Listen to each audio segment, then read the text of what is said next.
कीर्तन गानन कर्णपतौ ओम ज्ञानातिमिरान्धस्य ज्ञानाञ्जनशलाकया चक्षुरुन्मीलितं येन तस्मै श्रीगुरवे नमः।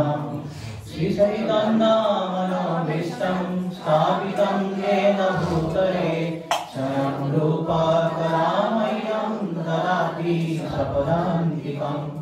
वन्देऽहं श्रीगुरो श्रीयुतापरकमलं श्रीगुरुं वैष्णवांश श्रीरूपं साग्रजातं सहगना रघुनाथं तं सजीवं साद्वैतं सावधूतं परिजनसहितं कृष्णचैतन्यदेवं श्रीराधा कृष्णपादान् सहगना ललिता श्रीविशाखान्वितांश्च। नमो विष्णुपादाय कृष्णप्रेष्ठाय भूतले श्रीमते भक्तिवेदान्त स्वामिनिधि नामिने। नमस्ते सरस्वते देवे गौरवाणी प्रचारिणे निर्विशेषा शून्यवादी पाश्चात्यदेशतारिणे। हे कृष्ण करुणा सिन्धु दीनबन्धु जगत्पते गोपेश गोपिकान्त राधाकान्त नमोस्तुते। तप्तकाञ्चनगौराङ्गी राधे वृन्दावनेश्वरी विश्वभानुसुते देवी प्रणमामि हरिप्रिये। नीलाचल निवासाय नित्याय परमात्मने बलभद्र सुभद्रं जगन्नाथाय ते नमः। वृंदावै तुलसी देवै बिहारी केशवस्य विष्णु भक्ति प्रदे देवी सत्यवत्यै नमो नमः। वंशाकल्पतरुश्च कृपा सिन्धुभ्येव च पतितानां पावनेभ्यो वैष्णवेभ्यो नमो नमः। जय श्री कृष्ण चैतन्य प्रभु नित्यानंद श्री अद्वैता गदाधर श्रीवासादि गौर भक्तवृंद। हरे कृष्णा कृष्णा कृष्णा हरे हरे हरे राम राम राम हरे हरे। ओम नमो भगवते वासुदेवाय।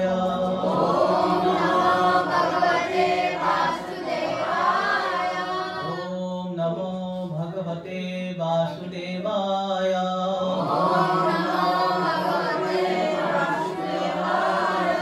ओम नमो भगवते वासुदेवाय। नारायणं नमस्कृत्य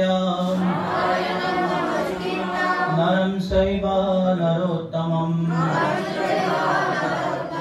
देवीं सरस्वतीं व्यासं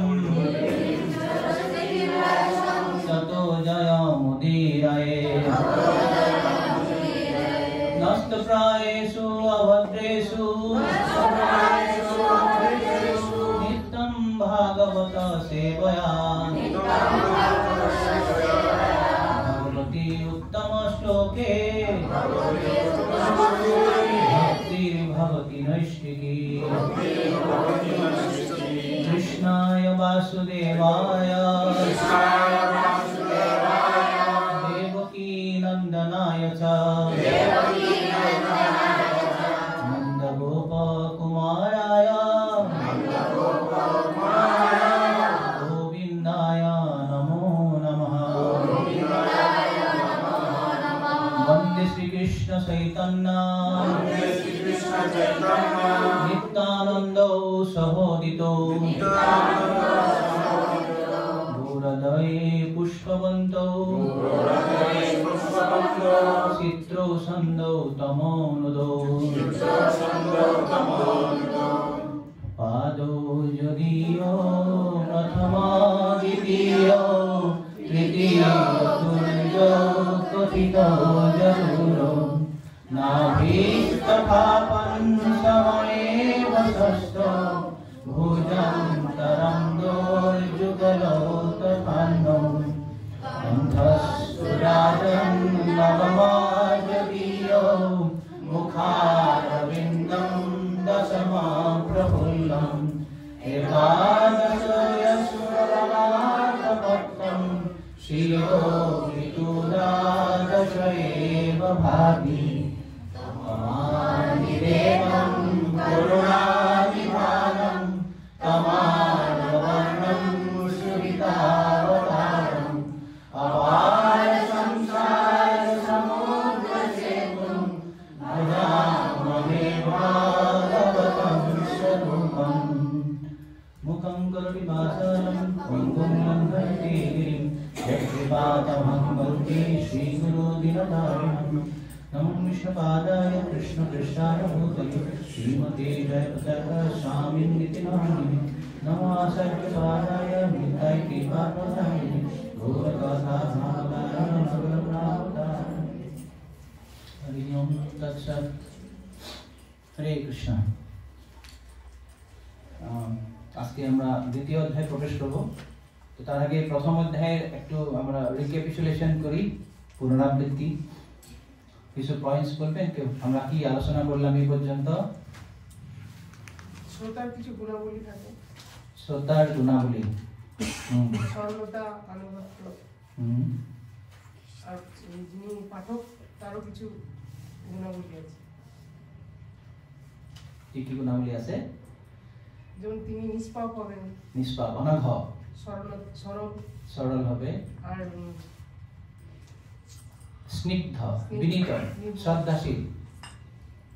তো আমরা দেখেছিলাম শুদ্ধ গোস্বামীর দুই ধরনের গুণ সুনকাদি ঋষিরা ব্যাখ্যা করেছিলেন, বাহ্যিক বা আভ্যন্তরীণ, দুই ধরনের। বাহ্যিক যেমন উনি অনঘ ছিলেন, নিষ্পাপ ছিলেন, সমস্ত শাস্ত্রগুলি খুব সুন্দরভাবে অধ্যয়ন করেছিলেন এবং ব্যাখ্যা করেছিলেন। অধীতানি অপি আখ্যাতানি, আখ্যাতানি অপি অধীতানি, তিনি পড়েছিলেন এবং ব্যাখ্যাও করেছিলেন। এগুলো ছিল তার বাহ্যিক। আধ্যাত্মিক কিছু গুণাবলী ছিল, সেটা হচ্ছে সৌম্য এবং স্নিগ্ধস্য। আর তাছাড়া কি পয়েন্ট ছিল আমার প্রথম অধ্যায়ে? ঋষিদের 6টি প্রশ্ন। দুটি প্রশ্ন বলুন। ফার্স্ট কোয়েশ্চেন, প্রথম প্রশ্নটা জনসাধারণের পরম মঙ্গল কিভাবে সাধিত হয়। 2 নম্বর, সমস্ত শাস্ত্রের সারমর্ম কি। অন্যরা বলুন। 3 নম্বর প্রশ্ন, ভগবান কৃষ্ণের আবির্ভাবের উদ্দেশ্য কি। 4 নম্বর, হ্যাঁ পুরুষতা, কি কি পুরুষতা সেগুলো বর্ণনা করুন। 5 নম্বর, লীলাবতার বর্ণনা করুন। আর 6 নম্বর, ভগবান যখন থাকবেন না তখন ধর্ম কার আশ্রয়। হ্যাঁ, ভগবান যখন এই ধর্ম থেকে চলে গেলেন তখন ধর্ম কার আশ্রয়। এই 6টি প্রশ্ন ছিল। তাছাড়া আরো আমরা প্রথমে দেখেছিলাম প্রথম 3টা শ্লোকে এখানে ব্যাসদেব মঙ্গলাচরণ করেছিলেন। প্রথম শ্লোকটিতে তিনি পরম সত্যের 7টি বৈশিষ্ট্য বলেছিলেন, দ্বিতীয় শ্লোকে ভাগবতের 7টি বৈশিষ্ট্য বলেছিলেন এবং 3 নম্বর শ্লোকে ভাগবতের রস আস্বাদন করার জন্য আমাদেরকে আমন্ত্রণ জানিয়েছিলেন। তো এই ছিল আমাদের প্রথম অধ্যায়। এখন আমরা আজকে দ্বিতীয় অধ্যায়ে প্রবেশ করব।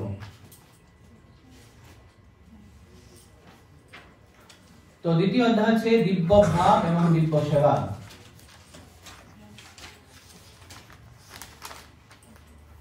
আপনার একটু শ্লোক পড়ে আসছেন তো সবাই, অল্প অল্প? ওকে। তো এই দ্বিতীয় অধ্যায়ে কি আছে বিষয়সূচিগুলো আমরা দেখি। এটা হচ্ছে প্রথমেই যখন সৌনকাদি ঋষিরা সূত গোস্বামীকে প্রশ্ন করেছিলেন, এখন তিনি সেই প্রশ্নগুলির উত্তর দিবেন। তো তার আগেই তিনি তার গুরুদেব শিশুদেব গোস্বামীর মঙ্গলাচরণ করবেন। প্রথম আমরা দেখব সুখদেব গোস্বামীর মঙ্গলাচরণ হবে, তারপরে এখানে 6টি প্রশ্নের মধ্যে দ্বিতীয় অধ্যায়ে 4টি প্রশ্নের উত্তর দেওয়া হবে, বাকি 2টি প্রশ্নের উত্তর আমরা তৃতীয় অধ্যায়ে দেখতে পাবো।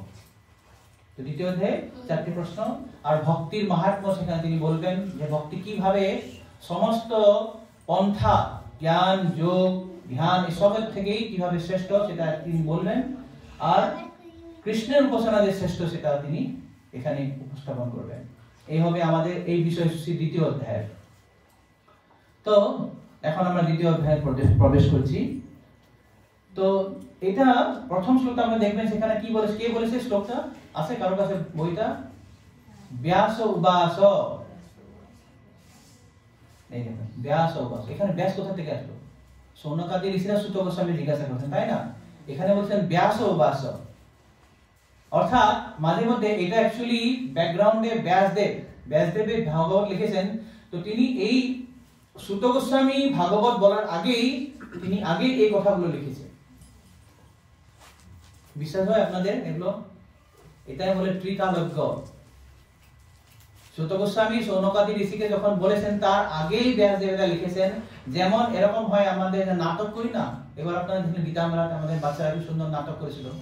তো নাটক ওরা নিজের মতন করে না, নাটকের যে স্ক্রিপ্টটা আগে থেকেই নাট্যকার লিখে রাখে, আগে থেকে রেডি হয়ে থাকে কে কোনটা মানে রোল করবে, কি কথা বলবে, এই ধরনের অভিনেতা অভিনয় করে।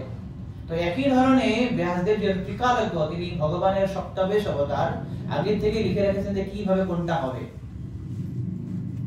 তো এখানে এই জন্য ব্যাসদেব বলেছেন যে এখন যে রোমহর্ষ পুত্র উগ্রশ্রবা কেন নাম হলো জানেন?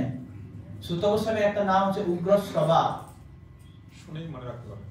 শুনে মনে রাখতে পারেন। আর হচ্ছে কি, তিনি যখন সুখদেব গোস্বামী যখন পরীক্ষিত মহারাজকে ভাগবত বলেছিলেন সুক্তালে, তো সেখানে তিনি এত নিবিষ্ট হয়ে শুনেছিলেন, উগ্রভাবে শুনেছিলেন। তার নাম এক নাম হচ্ছে উগ্রশ্রবা। খুব দৃঢ়ভাবে, খুব মনোযোগ দিয়ে শ্রবণ করেছেন বলে তার নাম হচ্ছে উগ্রশ্রবা। তো তার পিতার নাম হচ্ছে রোমহর্ষণ, এই জন্য এখানে বলেছেন ব্যাসদেব রোমহর্ষণী। রোমহর্ষণী মানে রোমহর্ষণের পুত্র। তো ব্যাসদেব বলেছেন এই যে ঋষিরা সূত গোস্বামীকে প্রশ্ন করেছিলেন, সেই প্রশ্ন শুনে তিনি অত্যন্ত আনন্দিত হলেন। এখন আনন্দিত হয়ে কি করছেন? তাদেরকে রিটার্ন গিফট দিচ্ছেন। মানে সৌনকাদি ঋষিরা আমরা দেখলাম যখন সূত গোস্বামী কি করেছিলেন, প্রথমে প্রশংসা করেছিলেন, আমরা দেখলাম পয়েন্টগুলো। এখন তো প্রশংসা যখন করে ভাগবত বক্তাকে, তখন ভাগবত বক্তা শ্রোতাদেরকে আবার ধন্যবাদ দিচ্ছেন, প্রশংসা করছেন, থ্যাঙ্কস দিচ্ছেন, আপনারা খুব সুন্দর প্রশ্ন করেছেন, এই প্রশ্ন শুনে আমার হৃদয় ভরে গেছে, এই বলেই তিনি এখন ভাগবত বলা শুরু করবেন। এর জন্য ব্যাসদেব বলেছেন, আপনারা বলুন আমার সঙ্গে, ব্যাস উবাস ইতি সম্প্রশ্ন সংহৃষ্ট বিপ্রাণাম রোমহর্ষণিঃ প্রতিপূজ্য বসস্তেষাং প্রবক্তুম উপসক্রমে ইতি সম্প্রশ্ন সংহৃষ্ট। এই ধরনের যে ঋষিরা যে সূত গোস্বামীকে প্রশ্ন করেছিলেন, কি ধরনের প্রশ্ন? প্রশ্ন হচ্ছে এনকোয়ারি, আমাদের জিজ্ঞাসা। সম্প্রশ্ন মানে সম্যক রূপে প্রশ্ন, যেটা অত্যন্ত সুন্দর প্রশ্ন। প্রশ্ন সম্প্রশ্ন। তো এই ঋষিদের প্রশ্ন ছিল অত্যন্ত সুন্দর। কেন সুন্দর সেটা বলছে এটা এখানে। সংহৃষ্ট, হৃষ্ট মানে আছে আনন্দিত হওয়া, প্রফুল্লিত হওয়া। সংহৃষ্ট মানে সম্যক রূপেণ হৃষ্ট, অর্থাৎ খুব সুন্দর, উনি অত্যন্ত আনন্দিত হলেন। ঋষিদের যে সুন্দর সুন্দর প্রশ্নগুলো শুনে তিনি অত্যন্ত আনন্দিত হলেন। হয়ে কি করলেন? প্রতিপূজ্য, যে ঋষিরা তাদেরকে পূজা করেছিলেন, তাই না? আমরা দেখেছিলাম যে যখন সূত গোস্বামী এসেছেন, সুন্দর একটা উচ্চ আসনে বসিয়েছিলেন, সুন্দরভাবে তাকে প্রশংসা করে, তাকে খুব আদরের প্রপচ্ছুক ইদম আদরা, মনে আছে আপনাদের? প্রপচ্ছুক ইদম আদর, খুব আদর সহিত, খুব সম্মান সহিত সূত গোস্বামীকে প্রশ্ন করেছিলেন। তো সেই প্রশ্ন যখন করেছিলেন, এখন ভাগবত বক্তা সূত গোস্বামী করেছেন প্রতিপূজ্য। পূজ্য মানে সেবা করা, প্রশ্ন করা বা সম্মান দেওয়া। প্রতিপূজ্য মানে তিনি রিটার্ন পূজা করছেন, রিটার্ন গিফট। আমাদের যখন বার্থডেতে দেখতে পাই না, যার বার্থডে বয়, বার্থডে গার্লকে আমরা কি দেই? গিফট দেই। তারা এখন কি হচ্ছে, নতুন একটা সিস্টেম, প্রতিপূজ্য, তারাও রিটার্ন গিফট দেয়। তো এখানে ভাগবত বক্তাও কি করেছেন, যে সূত গোস্বামী ঋষিদেরকে সম্মান, খুব সুন্দর প্রশংসা করেছেন। প্রতিপূজ্য বসস্তেষাং প্রবক্তুম উপসক্রমে, তিনি বলার প্রয়াস করলেন। কি বলার প্রয়াস করলেন? তো এই যে প্রশ্ন, সবসময় প্রশ্ন সুন্দর প্রশ্ন হওয়া উচিত। যে বিষয় নিয়ে আলোচনা হয় সেই বিষয় সম্বন্ধে প্রশ্ন হওয়া উচিত। অনেকে যখন ভাগবত কথা হয় বা গীতা কথা হয় বা আধ্যাত্মিক বিষয় নিয়ে যখন কথা হয় অনেকে প্রশ্ন করতে জানে না, বিভিন্ন ধরনের অকেজ প্রশ্ন করে। তখন মনে আছে আমার একবার সুশ্রীমৎ রাধা গোবিন্দ মহারাজ তিনি ভাগবত প্রবচন করেছিলেন। তো অনেকক্ষণ প্রবচন হওয়ার পরে শেষে এক ব্যক্তি দাঁড়িয়েলেন, দিয়ে বলছেন, মহারাজ এই যে গণেশের মাথা, গণেশের যে আগের মাথা ছিল সেটা তো কেটে দিল, দিয়ে হাতির মাথা লাগলো, আগের মাথাটা কোথায় গেল? তো মহারাজ বলছেন, এটা আমাদের বিষয় নয়, আপনি পুলিশের সঙ্গে যোগাযোগ করুন। কার মাথা কে কেটে নিল, কোথায় গেল সেটা আমরা বুঝতে পারবো না, আপনি পুলিশে কমপ্লেন করুন, তিনি হয়তো বার করতে পারবেন। তো এই হচ্ছে অকেজ প্রশ্ন। আমাদের প্রশ্ন করা দরকার, কিভাবে আমি জড় জগৎ থেকে বেরিয়ে যাব, কিভাবে ভালোভাবে হরিনাম করব, হরিনাম কিভাবে করা যায়, ভক্তি কিভাবে যাপন করতে হয়, ভক্তি জীবনে যে যে বাধাগুলো আছে কিভাবে আমি সেগুলো বেরিয়ে থাকবো, এইগুলো প্রশ্ন হওয়া দরকার। এখানে উল্টো উল্টো একই প্রশ্ন করো, অনেকে করে এসব। এই জন্য যখন বক্তাকে খুব সুন্দর প্রশ্ন করে তখন বক্তা কি হয়, আনন্দিত হয়। তখন আনন্দিত হয়ে তিনি সেই প্রশ্নগুলো সুন্দরভাবে উত্তর দেওয়ার চেষ্টা করতে পারেন। এই জন্য বলেছেন যে ইতি সম্প্রশ্ন সংদিষ্ট বিপ্রাণাং রোমহর্ষণি প্রতিপূজ্য বসস্তে সম্প্রবক্তম উপসক্রমে। কি প্রশ্ন করছেন? এখন সুত গোস্বামী প্রথমে মঙ্গলাচরণ করবেন, যেমন ব্যাসদেব প্রথমে ভাগবত লেখার আগেই মঙ্গলাচরণ করেছিলেন। এখন তিনি তার গুরু সুত গোস্বামীর গুরুকে, সুত গোস্বামীর গুরু সুখদেব গোস্বামী, তো ইনি এখন সুখদেব গোস্বামীর মঙ্গলাচরণ করা শুরু করবেন। খুব সুন্দর বলবেন, সুত উবাস জম প্রব্রজন্তম অনুপেত পেত কৃতম। আবার বলবো আমরা, জম প্রব্রজন্তম অনুপেত অপেত কৃতম দ্বৈপায়ন বিরহ কাতর আজুহাব পুত্রেতি তন্ময়তয়া তরবোর্ভিনেদু তম সর্বভূত হৃদয়ম মুনিমানতস্মি। আবার বলবে একবার, জম প্রব্রজন্তম অনুপেত অপেত কৃতম দ্বৈপায়ন বিরহ কাতর আজুহাব পুত্রেতি তন্ময়তয়া তরবোর্ভিনেদু তম সর্বভূত হৃদয়ম মুনিমানতস্মি।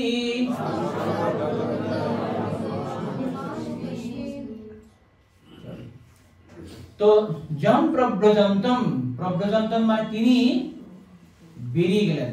আমরা বলি না পরিব্রাজক, প্রব্রজন করা। তিনি জন্মের পরে সুখদেব গোস্বামী জন্মের সঙ্গে সঙ্গে তিনি বেরিয়ে সন্ন্যাস আশ্রম নিয়ে চলে গেলেন। প্রব্রজন্তম অনুপেত, অনুপেত মানে যার কোনো সংস্কার হয়নি। তাহলে আমরা আপনারা অনেকে হয়তো জানে যারা ব্রাহ্মণ পরিবার থাকে, যখন ব্রাহ্মণের ছেলের যখন উপনয়ন হয় সেখানে একটা সিস্টেম একটা আছে, যখন উপনয়ন হবে সেই উপনয়নের সময় সেই ছেলে একটা দ্বন্দ্ব নিয়ে বাড়ি থেকে বেরিয়ে যেতে হয়, 7 স্টেপ বেরিয়ে যেতে হয়। তো সেই 7 স্টেপ যখন বেরিয়ে যদি পার হয়ে যায়, বাবা যদি তাকে আগে না ডাকে সে কিন্তু ঘরে থাকতে পারবে না, বেরিয়ে যেতে হবে। এখন সিস্টেমটা হচ্ছে কি, মানে যে 7টা স্টেপ দেওয়ার মধ্যেই বাবা তাকে বলে যে হ্যাঁ তুই আয় বাড়িতে থাক, বাড়িতে থাক। তো যদি 7টা স্টেপ পার করে চলে যায় তাকে কিন্তু ঘরে থাকতে হবে না, বেরিয়ে যেতে হবে। তো এইটাই করেছিল জম প্রব্রজন্তম অনুপেত মানে যার কোনো সংস্কার হয়নি, অপেত কৃতম কোনো সংস্কার বিনাই সুখদেব গোস্বামী বাড়ি থেকে বেরিয়ে গেলেন। যখন বেরিয়ে গেলেন কি হলো, দ্বৈপায়ন বিরহ কাতর আজুহাব।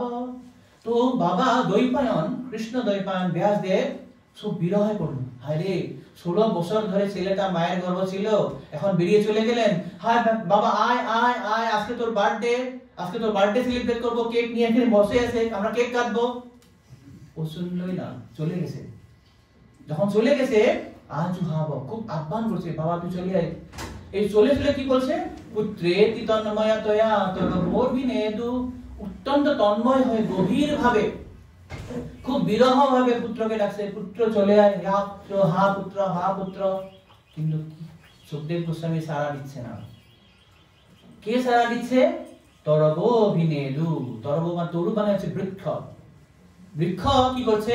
তারা বলেছে, তারা প্রতিধ্বনি করছে। যখন ব্যাসদেব বলছে হে পুত্র হে পুত্র, তিনি শুনতে পাচ্ছেন বৃক্ষরাজি বলতে হচ্ছে হে পুত্র হে পুত্র। এখন কিভাবে বৃক্ষরা বলে? যখন ব্যাসদেব চলে যাচ্ছে, আগে আগে সুখদেব গোস্বামী তিনি কাতর হয়ে যাচ্ছে হে পুত্র। তিনি কিন্তু সুখদেব গোস্বামীর কিছু শুনেননি, কিন্তু শুনছে যারা বৃক্ষ তারা প্রতিধ্বনি করছে হে পুত্র হে পুত্র। এটা কিভাবে সম্ভব হয়? বৃক্ষ কি কথা বলে? শেষে নিচে নিচে দেখেন লাস্টের লাইনটা, তম সর্বহৃদয়ম মুনিমানতস্মি। তো বলা হয় যে সুখদেব গোস্বামী এই বৃক্ষরাজির ভিতরে প্রবেশ করেছিলেন, গিয়ে তিনি বৃক্ষরাজির হয়ে কথা বলেছিলেন। এখানে এই কথাটা বলার দরকারটা কি? সুখদেব গোস্বামী বৃক্ষের ভিতরে গেলেন, মানে ঢুকে তিনি বৃক্ষর হয়ে কথাগুলো বলেছিলেন। তো এই পয়েন্টটা সুত গোস্বামী তুলে ধরেছেন যে এই যে সুখদেব গোস্বামী তিনি এত মহান, তিনি যদি সেই ডাল বৃক্ষ, যারা অজ্ঞ বৃক্ষ, অত্যন্ত যার কোন ধরনের মানে কনসিয়াসনেস বা যার মনোভাবটা অত্যন্ত ডাল, অত্যন্ত কি বলা যাবে ডালটা, মানে খুব নিচু স্তরে, যেমন মানুষের মানে কনসিয়াসনেসটা কি হয়, মানে প্রস্ফুটিত, তাদের কনসিয়াসনেসে আচ্ছাদন হয়ে থাকে। তো এই আচ্ছাদিত বৃক্ষের যদি উনি ঢুকে তাদেরকে কথা বলাতে পারে যে হে গুরুদেব সুখ গোস্বামী, আপনি আমার হৃদয়ে প্রবেশ করুন, আর আপনি যদি ইচ্ছা করেন তাহলে আমি কিছু ভাগবত কথা বলতে পারবো। এটা হচ্ছে সুত গোস্বামীর মনোভাব। এই জন্য তিনি বলেছেন পুত্রেতি তন্ময়া তয়া তরব অভিনেদু তং সর্বভূত হৃদয়ম মুনিমানতস্মি। আপনি প্রত্যেক হৃদয়ের ভূতের হৃদয়ে, প্রত্যেক জীবের হৃদয়ে আপনি বাস করতে পারেন, বিরাজ করতে পারেন, বিরাজ করে আপনি তাদেরকে কথা বলাতে পারেন। তো আপনি যদি সেই অজ্ঞ আশ্চারিত মনোভাবের বৃক্ষের ভিতরে প্রবেশ করে কথা বলাতে পারেন, তাহলে আপনিও দয়া করে আমার হৃদয়ে প্রবেশ করুন এবং আমার মুখ দিয়ে হরি কথা বলুন। এটা হচ্ছে ভক্তের বা শিষ্যের দৈন্যতা। তো এটাই হয়। তো শিষ্য যে কোনো ভাগবত কথা বলার যে তার দক্ষতা বা তার উৎসাহ বা তার প্রেরণা, এই সমস্ত তার এবিলিটি, এলিজিবিলিটি, ইন্সপিরেশন, এই সমস্ত কিছু আসবে তার গুরুদেবের কাছ থেকে। কখনো কোনো ভাগবত বক্তা নিজের পাণ্ডিত্য দিয়ে, নিজে অনেক শ্লোক মুখস্থ করে, অনেক কথা বলে, সুন্দর সুন্দর কথা বলে ভাগবত কথা বলতে পারবে না। এই কেউ যদি ভাবে যে আমি অনেক শ্লোক জানি, আমি অনেক কথা জানি, অনেক শাস্ত্র জানি, আমি কথা দিয়ে অনেক হাজার হাজার লোককে আমি মোহিত করতে পারি, মেসমারাইজ করতে পারি, কিন্তু যদি তার গুরুদেবের প্রতি তার যদি আনুগত্য না থাকে, গুরুদেবের প্রতি যদি তার তার আনুগত্য বা তার বিনীত ভাব বা প্রার্থনামূলক ভাব যদি না থাকে, তাহলে সে কখনোই একটা কথাও তার নিজের হৃদয়ঙ্গম করতে পারেনি। আনুগত্য কখন হয়? যখন আমার হৃদয়ে দর্প থাকে না, অহংকার থাকে না, প্রাইড, আমাদের গর্ব যখন থাকে না, অহংকার থাকে না, তখন আমরা গুরুর কাছে বিনীত হতে পারবো। তো এই বিনীত ভাব আমরা আগেও দেখেছিলাম, যখন সুত গোস্বামী দিব্য গোলাবলী বর্ণনা করেছিলেন, তিনি কি ছিলেন? সৌম্য এবং স্নিগ্ধ। তো এই ভাব যখন থাকবে কোন শিষ্যের কাছে, তখনই সে গুরুদেবের কৃপা পাওয়ার যোগ্য হয়। এর আগে আমরা একবার শুনেছিলাম না, প্রভুপাদ বলেছিলেন যে secret of success in spiritual life is depend on satisfying the spiritual master. আমরা যদি গুরুদেবকে যদি আমরা সন্তুষ্ট করতে পারি, তবেই আমাদের পারমার্থিক জীবনে উন্নতি লাভ করতে পারি। দিয়ে সেখানে প্রভুপাদ গুরুবস্তকমের যে ৮ নম্বর শ্লোকটা বলেছিলেন, ইয়স্য প্রসাদাৎ ভগবৎ প্রসাদৌ ইয়স্য প্রসাদাৎ ন গতিকুতঃ। তো যদি গুরুদেব সন্তুষ্ট হয়, তার কাছে কি হয় না? মুখং করোতি বাচালং পঙ্গুং লঘয়েতি। যারা মূক ব্যক্তি সুন্দরভাবে কথা বলতে পারে, যারা খোড়া ব্যক্তি গিরি পর্বত লঙ্ঘন করতে পারে। তো এই যে পারমার্থিক কথা বা ভাগবত কথা যদি কেউ বলতে চায় বা বলার মানস করে, তো সঙ্গে সঙ্গে তাকে যে গুরুদেব বা বৈষ্ণবদের কাছে তাকে বিনীত হয়ে তাদের প্রার্থনা করতে হবে, কৃপা ভিক্ষা চাইতে হবে, তবেই সে ভাগবত কথা বলতে পারবে। এই জন্য তিনি এখানে প্রার্থনা করেছেন যে হে গুরুদেব, আপনিও আমার হৃদয়ে প্রবেশ করে আমার মুখ দিয়ে ভাগবত কথা বলুন। তো যেমন আমাদের হৃদয়ে কে থাকে? অন্তরাত্মা, আমাদের পরমাত্মা থাকে, তাই না? সুপ্রিম পার্সন বলে সুপার সোল, পরমাত্মা থাকে। তো ঠিক এই ধরনের যখন গীতাতে বলেছে না, ঈশ্বর সর্বভূতানাং হৃদয়েষু অর্জুন তিষ্ঠতি সর্বস্ব সাহং হৃদি সন্নিবিষ্ট। তো পরমাত্মা আমার হৃদয়ে যেভাবে থাকে, সেইভাবে এক উন্নত ভক্ত, শুদ্ধ ভাগবত ভক্ত কি করে, যেমন সুখদেব গোস্বামী তার ভক্তির মাধ্যম দিয়ে তিনি প্রত্যেক জীবের হৃদয়ের কথা জানতে পারতেন। এক উন্নত ভক্ত সবসময় প্রত্যেক জীবের মনের কথা উনি বলতে পারেন। তার জন্য সুখদেব গোস্বামী যে প্রত্যেক যে বৃক্ষরাজির ভিতরে ঢুকে গিয়ে তিনি তার বাবার কথার উত্তর দিয়েছিলেন, হে পুত্র, বা তিনি প্রতিধ্বনি করেছিলেন। এটা আমরা জানতে পারি যখন আমরা পঞ্চম অধ্যায় চতুর্থ অধ্যায়ে যাব শ্রীমদ্ ভাগবতের। যখন চতুর্থ অধ্যায়ে ব্যাসদেবের গুরু নারদ মুনি যখন সেখানে প্রবেশ করবেন, সেখানে পঞ্চম অধ্যায়ে ব্যাসদেব নারদ মুনিকে খুব সুন্দরভাবে তিনি প্রার্থনা করেন, প্রশংসা করেন, হে গুরুদেব, আমি অত্যন্ত অনেক সুন্দর শাস্ত্র গ্রন্থ রচনা করেছি, কিন্তু সেই রচনা করার পরেও কি হয়েছে, আমার মন এখনো সন্তুষ্ট নয়, অসন্তুষ্ট হয়েছে। তো আপনি দয়া করে আমার এই অসন্তুষ্টার কারণটা নির্ণয় করুন। কেননা তিনি এখন বর্ণনা করেছেন, ব্যাসদেব নারদ মুনিকে বলেছেন যে আপনি সূর্যের মতন, সূর্য যেভাবে ব্রহ্মাণ্ডের প্রতিটি কোন কোন জায়গায় তিনি প্রবেশ করতে পারেন, আপনি সেভাবে প্রত্যেক জীবের হৃদয়ে প্রবেশ করতে পারেন। তারপর তিনি নারদ মুনিকে বাতাসের সঙ্গে তুলনা করেছেন, জাস্ট লাইক এয়ার, যেভাবে বাতাস প্রত্যেকটু কর্নারে, প্রত্যেকটু অরুমানের ভিতরে ঢুকে যেতে পারেন, আপনিও সবাই হৃদয়ে যেতে পারেন। আর ব্যাসদেব নারদ মুনিকে বলেছেন, আপনি as good as super soul, আপনি পরমাত্মার মতো। কেননা পরমাত্মা যেভাবে সবার হৃদয়ে প্রবেশ করে, আপনিও প্রত্যেক জীবের হৃদয়ে প্রবেশ করে জানতে পারেন যে তার মনের অবস্থা। তো এইভাবে যারা উন্নত ভক্ত বা শুদ্ধ ভাগবত, তারা প্রত্যেক জীবের হৃদয়ে ঢুকে বা অন্তরে প্রবেশ করে তাদের মনের কথা বলতে পারেন। এই জন্যই সুত গোস্বামী এখানে প্রশ্ন করেছেন বা এখানে আশীর্বাদ নেওয়ার প্রার্থনা করেছেন যে, হে গুরুদেব, আপনিও আমার হৃদয়ে প্রবেশ করে আমার মুখ দিয়ে ভাগবত কথা বলুন। তো এটা হচ্ছে সুত গোস্বামী আমাদের জন্য একটা উদাহরণ বা আদর্শ দৃষ্টান্ত স্থাপনা করেছেন যে পরবর্তীতে যত ভাগবত বক্তা আসবে তারা প্রত্যেকেই সুখদেব গোস্বামীর কাছে প্রার্থনা করতে হবে, তারা যাতে সুখদেব গোস্বামী বা তার যোগ্য প্রতিনিধির আশীর্বাদ নিয়ে ভাগবত বর্ণনা করতে পারেন। তাছাড়া কখনোই সম্ভব নয় যে ভাগবত যে কেউ যে বলবে নিজের পাণ্ডিত্য দিয়ে বা পাণ্ডিত্য জাহির করার জন্য, এটা কখনো সম্ভব নয়। যখন পর্যন্ত আমরা প্রামাণিক পরম্পরা ধারার, গুরু পরম্পরা ধারার গুরুদেবের কাছ থেকে আমরা আশীর্বাদ পুষ্ট হব না, আমরা শক্তিপ্রাপ্ত হব না, কখনোই আমরা ভাগবত কথা বলতে পারবো না। কেননা ভাগবত, আমরা কি বলেছিলাম, ভাগবত পরমেশ্বর ভগবান কৃষ্ণ, ভগবান থেকে অভিন্ন। আমরা বলেছিলাম না একটা উদাহরণ, যদি আমার একজন বন্ধু থাকে আর সেই বন্ধু যদি দেখে আমার মনের মধ্যে কিছু কপটতা আছে, সেই বন্ধু তার হৃদয় খুলে দিবে আমার কাছে? কখনোই দিবে না। সেই একই ধরনের ভাগবত এক গ্রন্থ নয়, ভাগবত হচ্ছে স্বয়ং ভগবান কৃষ্ণ। তাই যে আমরা যদি ভাগবতের কথা যদি হৃদয়ঙ্গম করতে হয়, উপলব্ধি করতে হয়, তাহলে ভাগবতের সঙ্গে আমার বন্ধুত্ব স্থাপন করতে হবে, তাকে ভালোবাসতে হবে। তবেই আমার যখন মনের ভাবটা তাকে খুলে বলবো, আমার পুরো হৃদয় উজাড় করে দেব, তবে ভাগবত আমার কাছে প্রকাশিত হবে। তস্যৈতে কথিতাহি অর্থাৎ প্রকাশন্তে মহাত্মনঃ। যারা ভগবান এবং গুরুদেবের প্রতি অছলা ভক্তি রাখেন, যস্য দেবে পরা ভক্তি যথা দেবে তথা গুরু, তস্যৈতে কথিতাহি অর্থাৎ প্রকাশন্তে মহাত্মনঃ। তো এই জন্যই আমরা যদি ভাগবত কথা কেউ বলতে চাই, অবশ্যই তাকে গুরুদেব বা পরম্পরা ধারার আশীর্বাদ নিয়েই তাকে কথা বলতে হবে। তো এখানে আমরা সুখদেব গোস্বামীর তিনটি গুণাবলী আমি দেখতে পেলাম। কি কি গুণ দেখলাম? প্রথম হচ্ছে তিনি প্রত্যেক জীবের হৃদয়ে প্রবেশ করতে পারেন, সর্বভূত হৃদয়ম, এটা একটা গুণ সুখদেব গোস্বামী, সুত গোস্বামী বর্ণনা করেছেন, সর্বভূত হৃদয়ম। 2 নম্বর পয়েন্ট হচ্ছে তিনি কোন সংস্কার ছাড়াই বাড়ি থেকে বেরিয়ে গেছিলেন। আমরা আলোচনা করছি প্রভুপাদের তাৎপর্য নিয়ে এটা।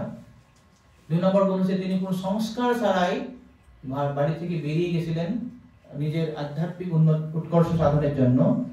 আর 3 নম্বর হচ্ছে তিনি অজ্ঞ বৃক্ষেদেরকেও কথা বলার শক্তি ধারণ করেন। এই 3টি গুণাবলী এখানে বলা হয়েছে।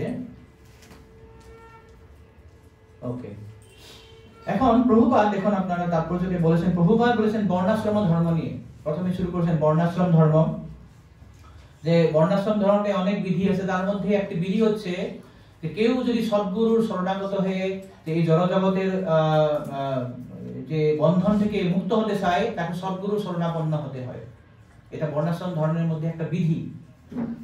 তার জন্য তাকে কি করতে হয়? সদ্গুরুর কাছে নিয়ে দীক্ষার জন্য প্রার্থনা করতে হয়।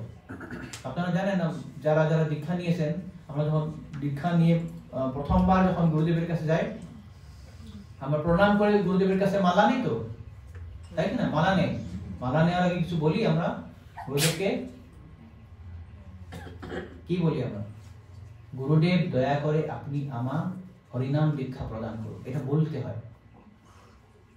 হরিনাম দীক্ষা গুরুদেবকে আমরা চাইতে হয়। এই জন্য প্রভুপাদ এখানে বলেছেন যে তার একটি বিধি হচ্ছে বৈদিক শাস্ত্র অধ্যয়নের অভিলাষী শিক্ষার্থীকে অবশ্যই সদ্গুরুর শরণাপন্ন হতে হবে এবং তার কাছে দীক্ষার জন্য প্রার্থনা করতে হবে। We must pray to the Guru so that he will award me initiation. আমাকে গুরুদেব আমাকে হরিনাম দীক্ষা দিন।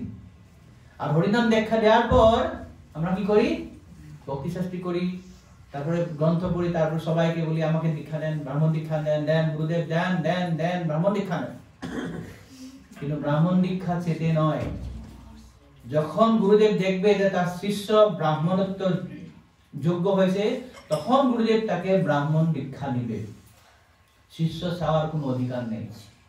কেন শিষ্য চাওয়ার অধিকার নেই? কেন শিষ্য তো দিনহীন, ও তো ভাবে আমি নিজে ব্রাহ্মণ হয়নি। যদি তার মধ্যে ব্রাহ্মণের গুণাবলী বিকশিত হয়, তবে গুরুদেব জানবে যে একে ব্রাহ্মণ দীক্ষা দেওয়া উচিত।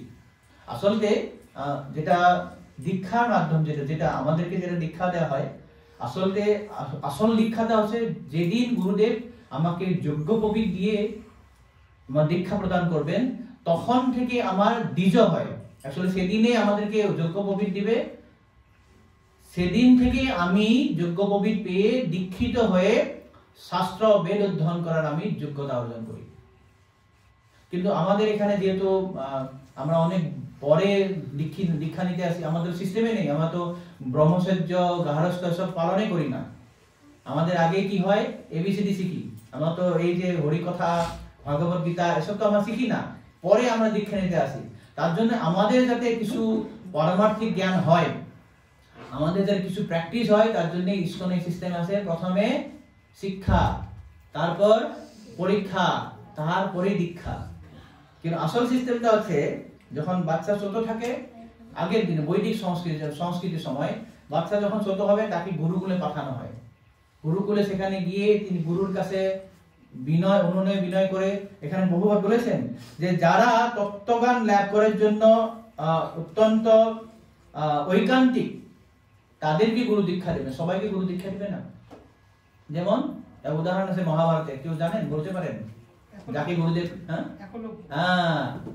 একলব্য নিজের ইচ্ছায় ও গুরুদেবের কাছে দীক্ষা নিতে চেয়েছিল। অর্জুন কেন এত বড় ধনুর্ধর? আমিও অর্জুনের মতন হবো। ও উদ্ধত ভাব নিয়ে দ্রোণাচার্যের কাছে আমাকেও আপনি দীক্ষা দেন, আমিও আপনার শিষ্য হবো, আপনার স্কুলে আমাকে ভর্তি করান। তো এই উদ্ধত ভাব দিয়ে কখনো গুরু তাকে দীক্ষা নেয় না। যখন দেখবেন যে শিষ্য অত্যন্ত নম্র, অত্যন্ত ভদ্র, বিনীত, শ্রদ্ধাশীল, তখনই গুরু তাকে কি করে? সুন্দরভাবে তাকে গ্রহণ করে, তাকে দীক্ষিত করে। তখন কি হয়? তার দ্বিজ নাম হয়। প্রভুপাদ এখানে বলেছেন যে জন্মনা জায়তে শূদ্র, জন্মের সময় সবাই শূদ্র হয়ে জন্ম হয়। কেন জন্মের সময় সবাই শূদ্র? বিশেষ করে কলিতে, কলৌ শূদ্র সম্ভবা।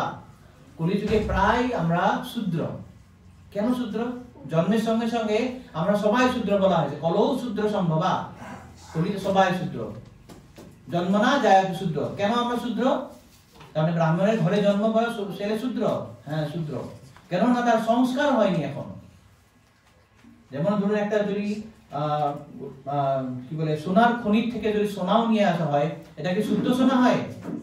সোনাটাকে ভালোভাবে পুড়তে হবে, তা সংস্কার করতে হবে, তারপরেই না। যেমন সাধারণ সোনা ছেড়ে দেন, আপনি যে টেবিলটা বানানো হয়েছে, কাঠ দিয়ে বানানো হয়েছে, একবারে কি গাছ থেকে আমরা টেবিলটা পাই? কাঠ নিয়ে আসতে হবে, মিস্ত্রি তাকে ঘষবে, সুন্দরভাবে কাটিং করবে, শেপ দিবে, তারপরেই সুন্দর একটা কাঠ হবে। প্রত্যেকটা জিনিসের সংস্কারের দরকার। তো এখন তো কলিযুগে কলম সূত্র সম্ভব এই জন্যই, কেননা আমার এখানে কোনো সংস্কারই নেই। যে দশবিধ সংস্কারের মধ্যে প্রথম সংস্কারটা হচ্ছে কি? গর্ভাধান সংস্কার। গর্ভাধান সংস্কার, একটা সন্তানকে জন্ম দেওয়ার আগে পিতামাতার মনোভাব এরকম হওয়া উচিত যাতে উনি নিজের ইন্দ্রিয় তৃপ্তির জন্য নয়, এক শুদ্ধ কৃষ্ণ ভক্ত পাওয়ার জন্য তিনি কি করবেন? সন্তান উৎপাদন করার জন্য তিনি মিলিত হবেন। সেটাকে বলা প্রথম সংস্কার, গর্ভাধান সংস্কার। যেহেতু এখন কলিযুগে এইসব কোনো সংস্কার নেই, যা ছেলে মেয়ে আমাদের জন্ম হয়েছে আমরা সবাই শূদ্র, ঠিক আছে, অসুবিধা নেই। এখানে বর্ণাশ্রম ধর্ম খুব বাহাদুরি। এই যে বর্ণাশ্রম ধর্ম দেওয়া আছে, অন্যান্য ধর্মরা বলে, আজকে যেমন আমরা জপ ক্লাসে এক মাতাজি আমাদেরকে প্রশ্ন করেছিল, তিনি কোথাও গাড়ি দিয়ে যাচ্ছিলেন, তো এক খ্রিস্টান ভদ্রলোক বলছেন, আপনি এটা কি জপ করছেন? এসব ছাড়ুন, আমাদের যে এই যে যীশু খ্রিস্ট আছে তাকে ভজনা করুন, এটা উনি হচ্ছে সব শ্রেষ্ঠ, যীশু খ্রিস্টকে ভজনা করলে আপনি সব পাবেন। তো এইসব ব্যক্তি যে ধর্মের গুহ্য তত্ত্ব ওরা জানে না। আপনি অন্যান্য ধর্ম কথা বলুন, কিন্তু আমাদের বর্ণাশ্রম ধর্ম বা সনাতন ধর্মতে এমন সুন্দর সিস্টেম আছে, এক নিচু থেকে নিচু ব্যক্তিও ক্রমে ক্রমে ক্রমে তার পারমার্থিক উন্নতি হতে পারে। তো এই যে জন্মতে যে শূদ্র হলো, তাকে যখন সংস্কার করা হয়, সংস্কার করে কি হবে? যখন গুরুদেব দেখবেন এ ঐকান্তিক ভাবে পারমার্থিক উন্নতি লাভের খুব উৎসাহী, তখন তাকে তার শিষ্যত্ব গ্রহণ করে, তখন যা দীক্ষা দেওয়া হয়, তখন সে হয় দ্বিজ। সংস্কারাৎ ভবেৎ দ্বিজ, জন্মনা জায়তে শূদ্র সংস্কারাৎ ভবেৎ দ্বিজ। তখন কি হলো? দুবার জন্ম হলো। দ্বিজ মানে, এই প্রশ্ন কিন্তু ব্রাহ্মণ দীক্ষাতে লাগে, আমরা জিজ্ঞাসা করি। দ্বিজ শব্দের অর্থ হচ্ছে দ্বিতীয় জন্ম। দ্বিতীয় জন্ম কিভাবে হয়? জন্মের জন্য মা বাবা লাগে না? এখানে বাবা আর মা কে? বাবা হচ্ছে গুরু এবং শাস্ত্র হচ্ছে মা।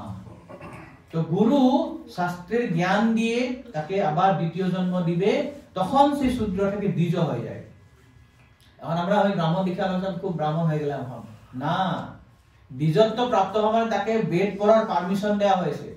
এখন বেদ পড়বে, গীতা, ভাগবত, চৈতন্য চরিত, ভক্তিরসামৃত সিন্ধু এসব পড়বে। এখন কিভাবে পড়বে? গুরুদেবের তত্ত্বাবধানে। যখন পড়ে বেদের সারমর্ম বুঝতে পারবে, তখন সে হবে বিপ্র। যখন বেদ মানে বেদ অধ্যয়ন করা হবে, তখন সে হবে বিপ্র।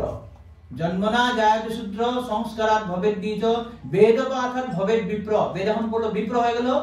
বেদ পড়ে কি বুঝতে হবে? বেদের বোধগম্যটা কি? বেদের সারমর্ম কি? বেদ পড়ে আমি কাকে জানতে হয়? বেদেশ সর্বই অহমেব বেদ্য। সমস্ত বেদ পড়ে জ্ঞাতব্য বস্তু, জানার বস্তু একটা আছে, আমি, আমাকে জানতে হবে কৃষ্ণ। তো ব্রহ্ম জানাতি ইতি ব্রাহ্মণ, যে যখন বুঝতে পারবে যে ব্রহ্ম পরম ব্রহ্ম, সে যখন বুঝতে পারবে যে বেদ পড়ে পড়ে বুঝতে পারছে যে বেদের সারমর্ম আছে ভগবানকে জানা, তখন তাকে বলা হলো ব্রাহ্মণ। এখন বৈষ্ণব হচ্ছে ব্রাহ্মণের স্নাতকোত্তর। আপনারা দেখবেন তাৎপর্য প্রভুপাদ লিখেছেন যে বৈষ্ণব স্তর হচ্ছে ব্রাহ্মণের স্নাতকোত্তর, পিএইচডি বা এমএসসি ডিগ্রি, স্নাতকোত্তর। কেন? কেননা ব্রাহ্মণ শুধু ব্রহ্মকেই বুঝে না। এই যে পরম সত্য, আমরা পরবর্তীতে 11 নম্বর শ্লোকে দেখব এই অধ্যায়ের, সেখানে সুত গোস্বামী বলেছেন যে বদত্তি তত্ত্ববিদস্তত্ত্বম যজ্ঞানমদ্বয়ম ব্রহ্মেতি পরমাত্মেতি ভগবান ইতি শব্দতে। যে পরম সত্য যে আছে তাকে 3 ধরনে বোঝা যায়। 3 ধরনের। এটা মূল প্রশ্ন আমাদের দ্বিতীয় দীক্ষার, কিন্তু আমরা পরবর্তীতে বিশদভাবে আলোচনা করব। তো পরম সত্যকে কেউ কেউ ব্রহ্ম বলে উপলব্ধি করে, কেউ কেউ পরমাত্মা বলে উপলব্ধি করে, কেউ কেউ ভগবান বলে উপলব্ধি করে। তো যারা ব্রাহ্মণ মানে বেদ পড়ে যারা বুঝতে পারেছে যে সমস্ত বেদের মূল সারবস্তু হচ্ছে ব্রহ্ম, এর জন্য তাকে বলা হয় ব্রাহ্মণ। কিন্তু সেখানেই শেষ নয়, কেননা ব্রহ্ম উপলব্ধি হচ্ছে আংশিক উপলব্ধি। কেউ যদি বুঝে সে পরম ব্রহ্ম হচ্ছে সর্ব মানে নিরাকার, সর্বব্যাপ্ত, এটা হচ্ছে একটা আংশিক উপলব্ধি। তার উপরের উপলব্ধি হচ্ছে পরমাত্মা, যে ভগবান বা পরম সত্য আমার হৃদয়ে আছে, চতুর্ভুজ রূপে, সেটা হচ্ছে আংশিক উপলব্ধি। কিন্তু যখনই সেই ব্রাহ্মণ বুঝতে পারবে যে পরম সত্য হচ্ছে সাকার দ্বিভুজ মুরলীধর, তখন তার প্রতি তার ভক্তিমূলক সেবা সে শুরু করে। সেটা হচ্ছে সব থেকে শ্রেষ্ঠ উপলব্ধি, যেটাকে বলা হয় ভগবান উপলব্ধি। তো যার এই উপলব্ধিটা হয় সে হচ্ছে বৈষ্ণব। এই জন্যই যে ব্রাহ্মণত্ব সব থেকে উপরে হয়ে গেছে বৈষ্ণব। তো এটা হচ্ছে বর্ণাশ্রম ধর্মের মূল উপায়। এখানে দেখুন লেখা আছে, কেউ একজন পড়ুন। পড়ুন। বর্ণাশ্রম ধর্মের চরম লক্ষ্য হচ্ছে কুলসিত মানুষকে ভগবানের শুদ্ধ ভক্ত বা বৈষ্ণবে পরিণত করা। তাই কেউ যখন উত্তম অধিকারী বৈষ্ণবের কৃপায় বৈষ্ণবত্ব লাভ করেন, তখন তার যে কুলেই জন্ম হোক না কেন, তাকে ব্রাহ্মণ বলে গণ্য করা হয়। তারপর যে ভগবান বলেছেন যে বর্ণাশ্রম ধর্মের চরম লক্ষ্যটা কি? বর্ণাশ্রম ধর্ম চরম লক্ষ্য শূদ্র থেকে ব্রাহ্মণ হওয়া নয়, শূদ্র থেকে বা আমি গৃহস্থ থেকে বানপ্রস্থ হলাম নয়। যে বর্ণাশ্রম ধর্মে 4টি বর্ণ এবং 7টি আশ্রম আছে, আপনি সবাই জানেন তো? 4টি বর্ণ এবং 4টি আশ্রম। এই সমস্ত এই বর্ণ এবং আশ্রমের যে সিস্টেমটা আছে, এই সমস্ত বর্ণাশ্রম ধর্মের মূল লক্ষ্যটা হচ্ছে কিন্তু কলুষিত মানুষকে ভগবানের শুদ্ধ ভক্ত বা বৈষ্ণবে পরিণত করা। যতক্ষণ পর্যন্ত আমরা বিষ্ণুর উপাসক না হব, কৃষ্ণর উপাসক না হব, ততক্ষণ আমরা যাই করি না কেন সমস্ত কিছু বিফল। তাই বিষ্ণু পুরাণে বলেছেন, বর্ণাশ্রমা সারাবতা পুরুষেণ পরপুমান বিষ্ণুর আরাধ্যতে পন্থা নান্যৎ তত্ত্বশ কারণম। বর্ণাশ্রম সারবতা পুরুষেণ পরপুমান। হে মানুষ, যে মানুষগণ পরম পুরুষ বিষ্ণু যখন আরাধনা করবে, সেটা হচ্ছে বর্ণাশ্রমের মূল লক্ষ্য। বর্ণাশ্রম সারবতা পুরুষেণ পরপুমান বিষ্ণুর আরাধ্যতে পন্থা নান্যৎ তত্ত্বশ কারণম। যে তাকে বিষ্ণুকে সন্তুষ্ট করার আর অন্য কোনো উপায় নাই। যদি আমি বর্ণাশ্রম ধর্ম করে ভগবানের যদি মানে সন্তুষ্ট বিধান না করি, সেটা আবার এখানে বলবেন 2য় অধ্যায়ে ছোট গোস্বামী বলবেন, অত কুম্ভি নিজ শ্রেষ্ঠ বর্ণাশ্রম বিভাগস সনুষ্ঠিতস্য ধর্মস্য সংসিদ্ধির হরিতোষণম। এই পরবর্তীতে আমরা দেখব যে এই যে বর্ণাশ্রম ধর্ম আমরা যেভাবে করি, ব্রাহ্মণ হয়, ক্ষত্রিয় হয়, বৈশ্য হয়, শূদ্র হয়, কি বলে ব্রহ্মচারী, গৃহস্থ, বানপ্রস্থ, সন্ন্যাস, যে কিছুই যেখানেই থাকি না কেন, আমরা যদি ভগবান বিষ্ণুর যদি উপাসনা বা তাকে যদি সন্তুষ্ট যদি না করি, এই সমস্ত বর্ণাশ্রম ধর্ম ফেল। সনুষ্ঠিতস্য ধর্মস্য সংসিদ্ধির হরিতোষণম। হরিতোষণম, হরিকে এখন সন্তুষ্ট করা, বিষ্ণু বা কৃষ্ণকে সন্তুষ্ট করা আছে সমস্ত বর্ণাশ্রম ধর্মের মূল লক্ষ্য। তাই এখানে বহুবার বলেছেন যে এই জন্যই চৈতন্য মহাপ্রভু যে যবন কুলে যে জন্ম নিয়েছেন হরিদাস ঠাকুর, তাকে কি করেছিলেন? নামসহ্য করেছেন। কেন? তিনি জন্মে থেকেই শুদ্ধ ভক্ত ছিলেন। এই সুখদেব গোস্বামী জন্ম থেকেই বৈষ্ণব, তাকে কোনো সংস্কার নিতে হয় না। যার কোনো সংস্কার থাকে না, জন্মে থেকে শূদ্র, তাকেই তো ঘষে ঘষে ঘষে ঘষে সুন্দর করে পুড়ে পুড়ে পুড়ে পুড়ে কি করতে হবে? ব্রাহ্মণ, বিপ্র, ব্রাহ্মণ, তারপরে বৈষ্ণব করা হবে। কিন্তু যারা জন্মে থেকেই বৈষ্ণব, সুখদেব গোস্বামী বা হরিদাস ঠাকুর, তাদেরকে কোনো সংস্কারের মাধ্যম দিয়ে যেতে হয় না। এই জন্য প্রভুপাদ এখানে বলেছেন, যেমন সুখদেব গোস্বামী 2য় স্কন্ধে আমরা দেখবো, তিনি বলেছেন, কিরাত হুনন্ধ্রা পুলিন্দ্র পুলকসা জবান পুলকসা আবির শুম্ভা জগন্নাথ সাদয়া জিন্নে সপাপা জলপাশ্রয়াশ্রয়া শুদ্ধন্তি তস্মৈ প্রভু বিষ্ণবে নমঃ। তো যারা এই তো শূদ্র তো সারণ, যারা সব থেকে নিচু জাতি, সন্ন্যাল, কিরাত, হুন, পুলিন্দ, পুলকসা, বিভিন্ন ধরনের যারা নিম্ন শ্রেণীর লোক আছে, তারাও যদি ভগবানের যারা ভক্ত, যদপাশ্রয়াশ্রয়া, যারা ভগবানের শুদ্ধ ভক্ত যদি আশ্রয় গ্রহণ করে, কি হয়? শুদ্ধন্তি তস্মৈ প্রভু বিষ্ণবে নমঃ, তারাও শুদ্ধ হয়ে যায়। এটা হচ্ছে হরিনাম বা ভগবানের শুদ্ধ ভক্তির এক সুন্দর এক উদাহরণ, দৃষ্টান্ত। আমরা যদি হরিনাম করি, তাহলে এই সমস্ত কিছু পাপ থেকে আমরা উদ্ধার হয়ে যেতে পারি। তো এই জন্যই এখানে সুত গোস্বামী তার গুরুকে প্রণাম করে বলছেন যে, হে সেই গুরুদেব, যে গুরুদেব সমস্ত জীবের হৃদয়ে প্রবেশ করে কথা বলাতে পারে, বৃক্ষরাজির মধ্যেও তিনি আমার হৃদয়ে প্রবেশ করে আমাকেও হরি কথা বলার শক্তিটা দেন। তো এইভাবে তিনি প্রথম প্রার্থনা করলেন। এখন দ্বিতীয়, খুব সুন্দর শ্লোক। কিছু কিছু শ্লোক আমাদেরকে মনে রাখলে ভালো হয়। আমি এর আগে 4টি শ্লোক দিয়েছিলাম প্রথম অধ্যায়ে। এসব যদি আমরা চেষ্টা করি মনে রাখা, তখন আমাদের প্রসারে অনেক সহায়ক হয়। আমাদের যে আধ্যাত্মিক জ্ঞানের যেটা শক্তিটাও বেড়ে যায়। তো যখন আমি শ্লোকগুলো বুঝবো, তখন আমার মনে খুব সন্তুষ্টি হয়, যেন আত্মা প্রসিদ্ধতি। তো 2 নম্বর শ্লোকে তিনি কি বলেছেন, ভাগবত বক্তার অনুকম্পা। সুখদেব গোস্বামী যে অনুকম্পিত হয়ে কিভাবে ভাগবত বলেছিলেন সেটা তিনি বলেছেন। বলবেন, যশানুভাবমখিল শ্রুতিসারমেকম অধ্যাত্মদীপমতিতিতির শতান্তমন্ধম সংসারিণাম করুণয়া পুরাণগুহ্যম তম ব্যাসসূনমুপয়ামি গুরুম মুনীনাম। আবার বলবো, যশানুভাবমখিল শ্রুতিসারমেকম অধ্যাত্মদীপমতিতিতির শতান্তমন্ধম সংসারিণাম করুণয়া আহ পুরাণগুহ্যম তম ব্যাসসূনমুপয়ামি গুরুম মুনীনাম। যশানুভাব, স্ব-অনুভাব, নিজের উপলব্ধ জ্ঞান দিয়ে তিনি অভিজ্ঞতা নিয়েছিলেন। শ্রী সুখদেব গোস্বামী তিনি ছিলেন অধ্যাত্মবাদীর, মানে তিনি যে কি বলে, তার যেটা অভিজ্ঞতা, যে নির্বিশেষ ব্রহ্মের রূপে তিনি ছিলেন এক খুব সুন্দর এক অভিজ্ঞতা লব্ধ একজন ভক্ত। যখন তিনি তার পিতার থেকে ভাগবত শ্রবণ করলেন, সেই ভাগবত শুধু শ্রবণই করেনি, সেটা তিনি নিজে উপলব্ধি করলেন, রিয়েলাইজ করলেন, হৃদয়ঙ্গম করলেন। আর সেই হৃদয়ঙ্গম করার পরে তিনি সেটা ব্যাখ্যা করেছিলেন। সেজন্য বলেছেন স্ব-অনুভাব। কি অনুভব করলেন? অখিল শ্রুতি সারমেকম। অখিল শ্রুতি সার, অখিল মানে হচ্ছে সমস্ত, শ্রুতি মানে হচ্ছে বেদ, আর সার, সমস্ত বেদের সার কি? শ্রীমদ্ ভাগবত। এই যে সমস্ত বেদের সার, যে শ্রীমদ্ ভাগবত তিনি অধ্যয়ন করে, শ্রবণ করে সেটাকে কি করেছিলেন?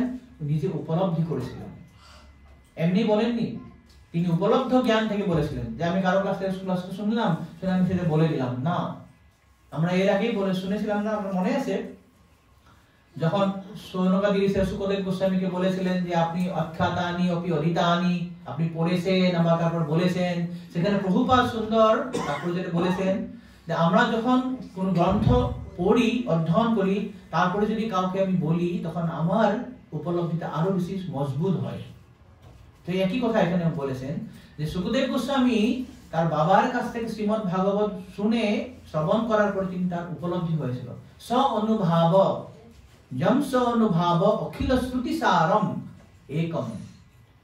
সমস্ত শ্রুতি শাস্ত্রের যে সার, অর্থাৎ সেখানে শ্রীমদ্ ভাগবত বলা হয়েছে।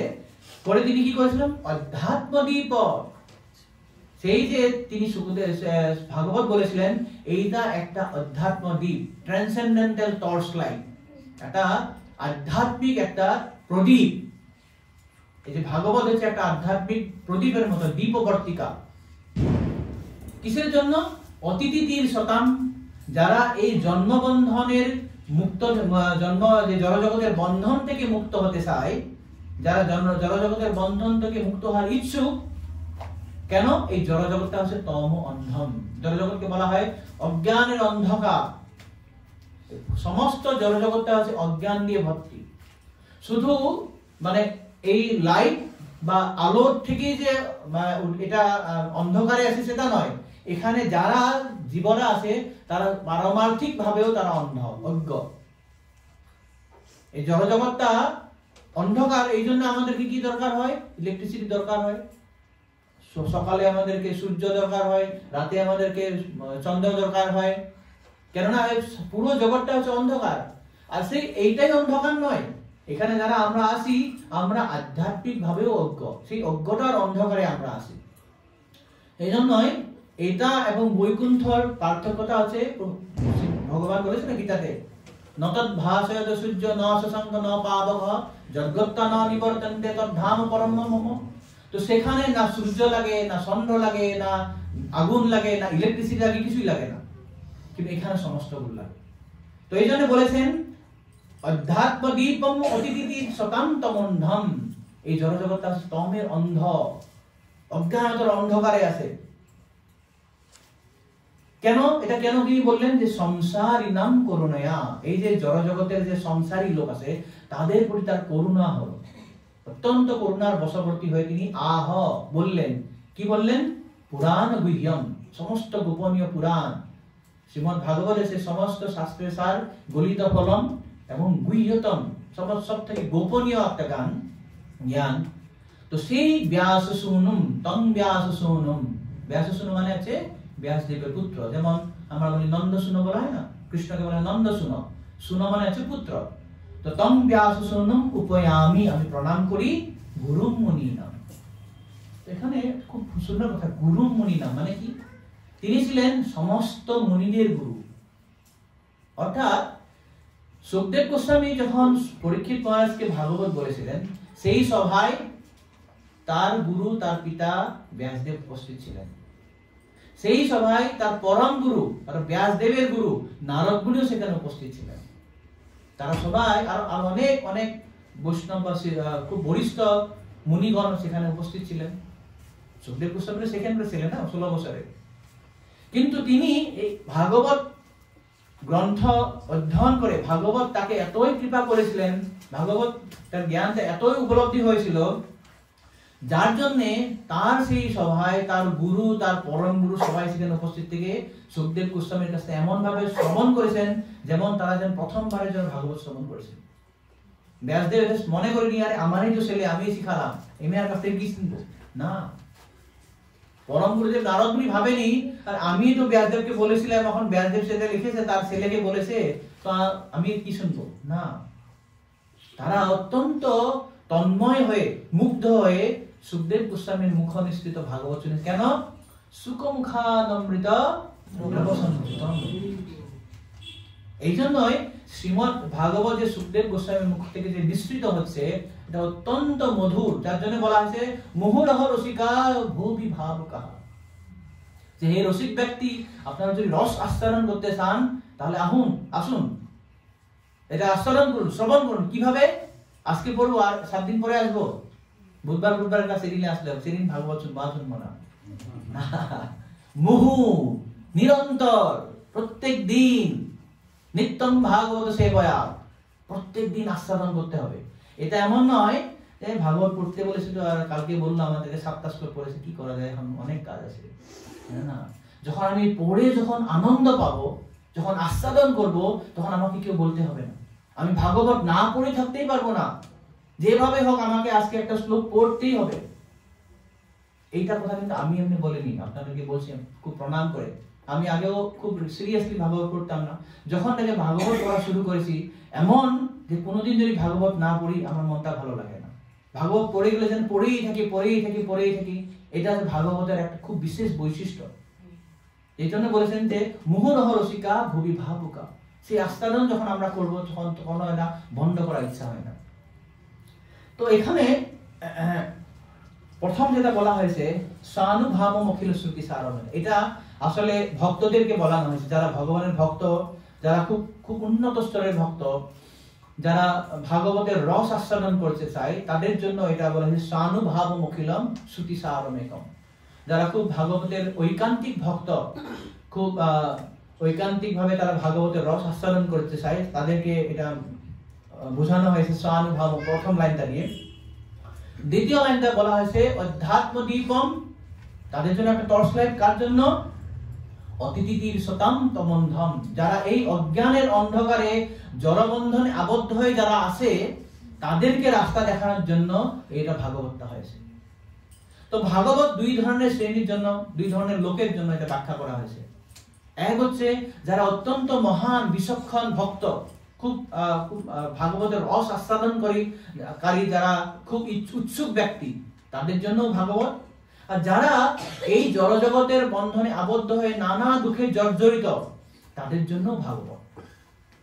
এমন নয় যে শুধু ভাগবত খালি ইস্কনের ভক্তদের জন্য, যারা ব্রাহ্মণ দীক্ষা নিতে চায়, যারা কিছু ভগবানের সম্বন্ধে খুব ভালোভাবে জানতে চায়, ভগবান লীলা সম্বন্ধে আস্বাদন করতে চায় তাদের জন্য না, ভাগবত সমস্ত প্রকার ব্যক্তির জন্য। মূলত হচ্ছে যারা খুব উচ্চ স্তরের ভক্ত তাদের জন্য এখানে আছে, তারা সেখানে ভাগবতের প্রতিটি পেজে পেজে প্রতিটি পৃষ্ঠায় ভাগবতের রস আস্বাদন করতে পারে। ভাগবত রূপী যে সাগরটা, সেই মহাসাগরটার কোনো পারাপার নেই। হ্যাঁ, এখানে কেউ বলতে পারে হ্যাঁ কেন নাই বলছেন প্রভু, এখানে তো ভাগবত মানে 12টা স্কন্ধ 18,000 শ্লোক আছে, এটা হয়তো আপনি বলতে পারেন এই এক্সপ্যানশনটা আছে, কিন্তু ভাগবত তো গভীর, সেই গভীরতা কেউ খুঁজে পাবে না। এর আগের দিন আমরা আলোচনা করেছিলাম, এই যে আজকে আপনি ভাগবত পড়ছেন, 2 বছর পরে আপনি আবার ভাগবত পড়ুন, 1 বছর পরে, 3 বছর পরে আপনার উপলব্ধি আকাশ পাতাল পার্থক্য হবে। কেন এটা হয়? কে বলতে পারেন প্রভু আমি এখন বড় হয়ে গেছি, আমার বুদ্ধিটা বাড়ছে, সেটা ঠিক আছে, কিন্তু এই যে 2 বছর বা 1 বছরে আপনি কত হরি নাম করলেন, কত বৈষ্ণবদেরকে আপনি সেবা করলেন, কত বিগ্রহের সেবা করলেন, কত গ্রন্থ বিতরণ করলেন, এই যে আপনি এতদিন সেবা করলেন, তার দৌলতে আপনি ভাগবতকে আর খুব সুন্দরভাবে হৃদয়ঙ্গম করতে পারছেন। তো ভাগবত উপলব্ধি আমার পাণ্ডিত্য বা আমার বুদ্ধিমত্তার উপর নির্ভর করে না, আমার শ্রদ্ধায় আমার সঙ্গের উপর নির্ভর করে, আমার শ্রদ্ধায় আমার সদাচারের উপর নির্ভর করে, আমার শ্রদ্ধায় আমার সাধনার উপর নির্ভর করে। আমি যদি খুব ভালো সাধনা করি, আমি যদি ভালো ভক্তের সঙ্গ করি, আমি যদি ভালোভাবে আমার সদাচার করি, তবেই আমার ভিতরে ভাগবতের কথা প্রকাশিত হবে। তো এই জন্যই আমাদের কি হয়, মুহুরহ রসিকা, যারা উচ্চ স্তরের ভক্ত তারাও এখানে ভাগবতের তার খোরাক পাবে। আর যারা এতটা জানে না, ওরা বলে প্রভু আমি জীবনে অত্যন্ত দুঃখে আছে, কষ্ট করি, তারা আমরা কি বলি, আপনি ভাগবত পড়ুন। বলা হয়েছে না এর আগের দিন কি তাপত্রয়ম উন্মূলনম, আমরা 2 নম্বর শ্লোকে দেখলাম, ধর্ম প্রজ্জিত কৈতবত্র নির্মৎসরানাং সদান বেদ্যম বাস্তবমত্র বস্তুম শিবদম তাপত্রয় উন্মূলনম। আমাদেরকে ভাগবত 3টি তাপ থেকে আমাদেরকে মুক্তি দেয়, উদ্ধার করে। কিভাবে কিভাবে মুক্তি দেয়? আমাদের জীবনে, ভক্তদের জীবনে কি তাপ হয় না, কষ্ট হয় না? আমাদের কি বৃষ্টি বা অতিবৃষ্টি, অনাবৃষ্টি, ঠান্ডার দিনে, এখন আজকে সকালে 11 ডিগ্রি ছিল, কত ঠান্ডা ছিল। তো ভক্তদের ঠান্ডা লাগে না, ভক্তদের গরম লাগে না, ভক্তদের রোগ হয় না, ব্যাধি হয় না, হয়তো। তো কিভাবে তাপত্রয় উন্মূলন, এক যে গ্রন্থ আমাদেরকে কিভাবে তাপত্রয় থেকে উন্মূলন করবেন? যখন আমরা ভাগবত অধ্যয়ন করব, তো আমার যে মনোভাবটাকে এমন ভাবে উনি তৈরি করবেন ভাগবত, যে আমি সেটা দিয়ে প্রভাবিত হব না। যে এই জড়জগতে ক্লেশ থাকবে, কিন্তু আমি সেটাকে কিভাবে ফেস করছি, কিভাবে হ্যান্ডেল করছি, সেই দুঃখটাকে। যখন ভক্ত কষ্ট পাচ্ছে, তাকে যদি বলা হয় প্রভু আপনি কষ্ট পাচ্ছেন, না আমি খুব ভগবানের কৃপায় আছি, ভগবানের কৃপায়। আমরা আলোচনা করেছিলাম না, ব্রহ্মা যে প্রার্থনা করেছিলেন, যে ভক্ত ভগবানের যে কষ্ট, বিভিন্ন কষ্ট পাওয়ার পরেও বিভিন্ন কষ্ট পাচ্ছে, সেটার পরেও তার যে বিভিন্ন সেবায় চালিয়ে যাচ্ছে, সেবা বন্ধ করছে না, সেতে ভগবানের পদে মুক্তি লাভ করার একমাত্র তার দায়িত্ব, মানে তার দায় ভাগ আছে। তত্তেন কম্পম সুসুমিক্ষমান ভুঞ্জান এবাত্মকৃতম বিপাকম হৃদ্বা গভীর বিদধান নমস্তে জীবেত সুমুক্তি পদে দায় ভাগ। তো এই ধরনের ভক্ত কাছে ভগবান বিক্রি হয়ে যায়। যখন দেখছে ভক্ত এত কষ্ট পাওয়ার পরেও আমাকে ছাড়ছে না, আমার ভক্তি কখনো ছাড়ছে না, তখন ভগবান তার কাছে বিক্রি হয়ে যায়, বিকৃত হয়ে যায়। তো এই জন্যই আমরা যখন ভাগবত প্রতিদিন অধ্যয়ন করব, আমার যে তাপত্র উন্মূলন হয়ে যায়। এই জন্য এই ধরনের ব্যক্তিদের জন্য অধ্যাত্ম দ্বিপদিতি শতান্তমন্ধম, এই ধরনের যারা জড়বন্ধনে জর্জরিত লোকদেরকে করুণা করে, সুখদেব গোস্বামী এই গুহ্যতম পুরাণ ব্যাখ্যা করেছেন, সংসারিণাম করুণায়াহ পুরাণ গুহ্যম। তো এই করুণার জন্য এই সুত গোস্বামী খুব ইমপ্রেস হয়ে গেছে যে তার গুরু কত করুণাময়। করুণা কে করতে পারে, যে কাউকে এই হরি কথা কে বলতে পারে? হয়তো অনেক খুব কৃষ্ণ উন্নত পণ্ডিত আছে, বৈষ্ণব আছে, কিন্তু অনেকে হয়তো সময় দিতে পারে না। কিন্তু যার মধ্যে করুণা আছে, যে বুঝবে যে এই জীবেরা অনেক কষ্ট পাচ্ছে, তাদেরকে উদ্ধার করার জন্য, তাদেরকে কৃপা করার জন্য তারা কি কয়, এই ভগবানের কথাগুলো বলে থাকে। তো মৈত্রেয় মুনিকে যখন বিদুর প্রথম দেখা হয় হরিদ্বারে, তখন তিনি বলেছিলেন জনস্য কৃষ্ণ বিমুখস্য দৈবা অধর্মশীলস্য সুদুঃখিতস্য।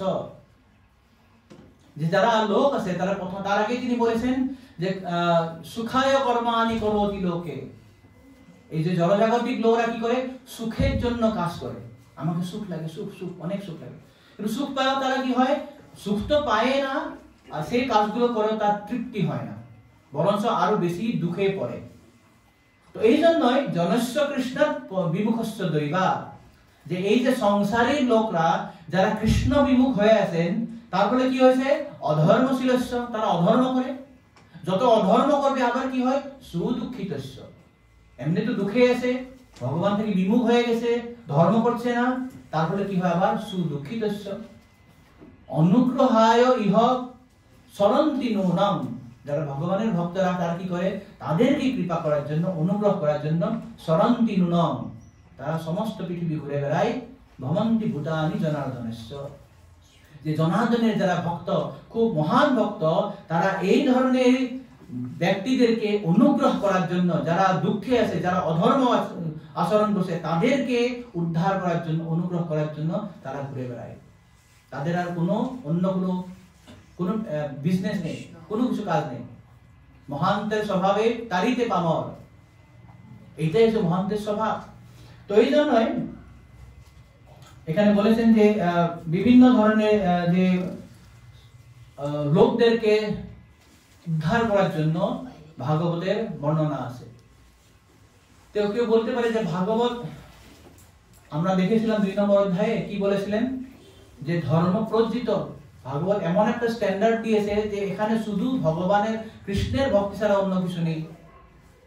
ভাগবত আমাদেরকে খুব এস্টাবলিশ করেছেন, এটা উপস্থাপন করেছেন হাইয়েস্ট স্ট্যান্ডার্ড, ধর্ম প্রজ্জিত। প্রথমেই আমাদের বলেছেন অন্যান্য সব ধর্মগুলোকে প্রজ্জিত করেছে, কিক আউট করা হয়ে গেছে, একদম ঝেঁটিয়ে বাইর করা হয়েছে। তো এখানে ভাগবত একটা অত্যন্ত হাইয়েস্ট স্ট্যান্ডার্ড, একটা উচ্চ মানদণ্ড দিয়েছেন। আবার আমরা দেখি 2য় স্কন্ধে সুখদেব গোস্বামী বলেছেন অকাম সর্বকাম বা মোক্ষ কাম উদারধি তীব্রেণ ভক্তি যোগেন যজতে পুরুষ প্রমাণ। যে যারা যদি কিছু তার কামনা বাসনা আছে, জড় কামনা বাসনা, কারো কামনা বাসনা কিছুই নেই, আর কেউ হয়তো মুক্তির জন্য বাসনা করেছেন, সবাই কি করা দরকার, তীব্রেণ ভক্তি যোগেন। কেন 2 ধরনের কথা বললো?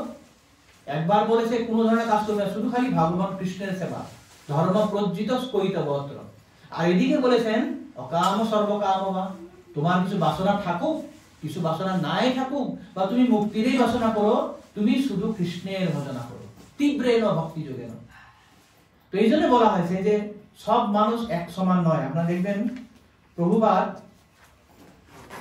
এখানে বলেছেন তাৎপর্যতে যে সমস্ত মানুষ কিন্তু এক সমান নয়। কেউ রজগুণের অধিকারী, কেউ সপ্তগুণের অধিকারী, কেউ তমগুণের অধিকারী। তার জন্যই সবাই যাতে ভগবত ভক্তিতে উত্তরণ করতে পারেন, সবাই যাতে কৃষ্ণর ভক্ত হয়, তার জন্য বিভিন্ন ধরনের ব্যবস্থা দেওয়া আছে। এইটা হচ্ছে আমাদের বর্ণাশ্রম ধর্ম বা ভাগবতের খুব বাহাদুরি, তার বৈশিষ্ট্য, বিশেষ বৈশিষ্ট্য। আপনি ভাগবত পড়ুন, যারা জড় দুঃখে অত্যন্ত জর্জরিত, তারাও তাপত্র উন্মূলন হয়ে যাবে। আর যারা ভগবানের অত্যন্ত শুদ্ধ ভক্ত, রসিক ভক্ত, তারাও এখান থেকে অনেক রস আস্বাদন করতে পারবে। তো এটাই খুব সুন্দরভাবে বলেছেন। তো এখানে আমরা দেখি, আপনারা যদি দেখেন, আমরা দেখব 5ম অধ্যায়ে যখন নারদ মুনি ব্যাসদেবকে বলেছিলেন ভাগবত রচনা করার জন্য, তিনি খুব সুন্দরভাবে একটা শ্লোকে বলেছেন, 5ম অধ্যায়ের লাস্ট শ্লোকটা 40 নম্বর শ্লোক। এখানে তিনি বলেছেন যে তুমি দয়া করে এমন ভাবে ভাগবত রচনা করো যাতে যারা মহান ঋষিগণ আছে, মহান ভক্তরা আছে, তারাও আস্বাদন করতে পারেন, এবং যারা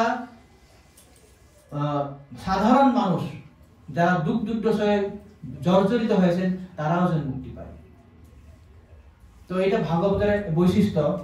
যেমন 6ষ্ঠ অধ্যায়ে আবার নারদ মুনি বলবেন যে ব্যাসদেবকে, যে এই যে সমস্ত কথা আমি তোমার বললাম, যে ভাগবতের কথা যে বর্ণনা করার জন্য বলা হয়েছে, কেননা সংসারী লোকেরা অনেক দুঃখ কষ্ট জর্জরিত হয়ে থাকে, এবং তারা এখান থেকে উদ্ধার পাওয়ার একটাই উপায় হচ্ছে ভগবানের নাম নেওয়া, ভগবানের গুণানুকীর্তন করা। এতদ্ধীরাতুরসিত্তানাম মাত্রাস্পর্শে স্বয়ামুঃ ভবসিন্ধুপ্লবদ্রষ্ট হরিশরিয়ানুবর্ণনম। এতদ্ধীর আতুরসিত্তা, এই জড়জগতে সংসারী লোকেরা আতুর হয়ে আছে, খুব কষ্ট আছে, দুঃখ কষ্ট আছে। কেন দুঃখ কষ্ট আছে? এই প্রহ্লাদ মহারাজ বলেছিলেন বাবাকে, কেন এখানে দুঃখ কষ্ট আছে? যে উনি কি করেছেন? অসৎ গ্রহা সদা সমুদ্র বিঘ্ন অসৎ গ্রহা ধিয়াম অসৎ গ্রহা।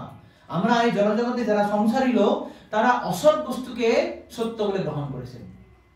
এই জগৎটা আমাদের জন্য নয়। আমরা এখানে ফরেন ল্যান্ডে আছি, বিদেশে আছি, আর এখানে এসে ভেবেছি এটাই আমার জিনিস, এটাই আমার বাড়ি, এটাই আমার স্ত্রী, এটাই আমার পুত্র, এটাই আমার ঘর, সব কিছু।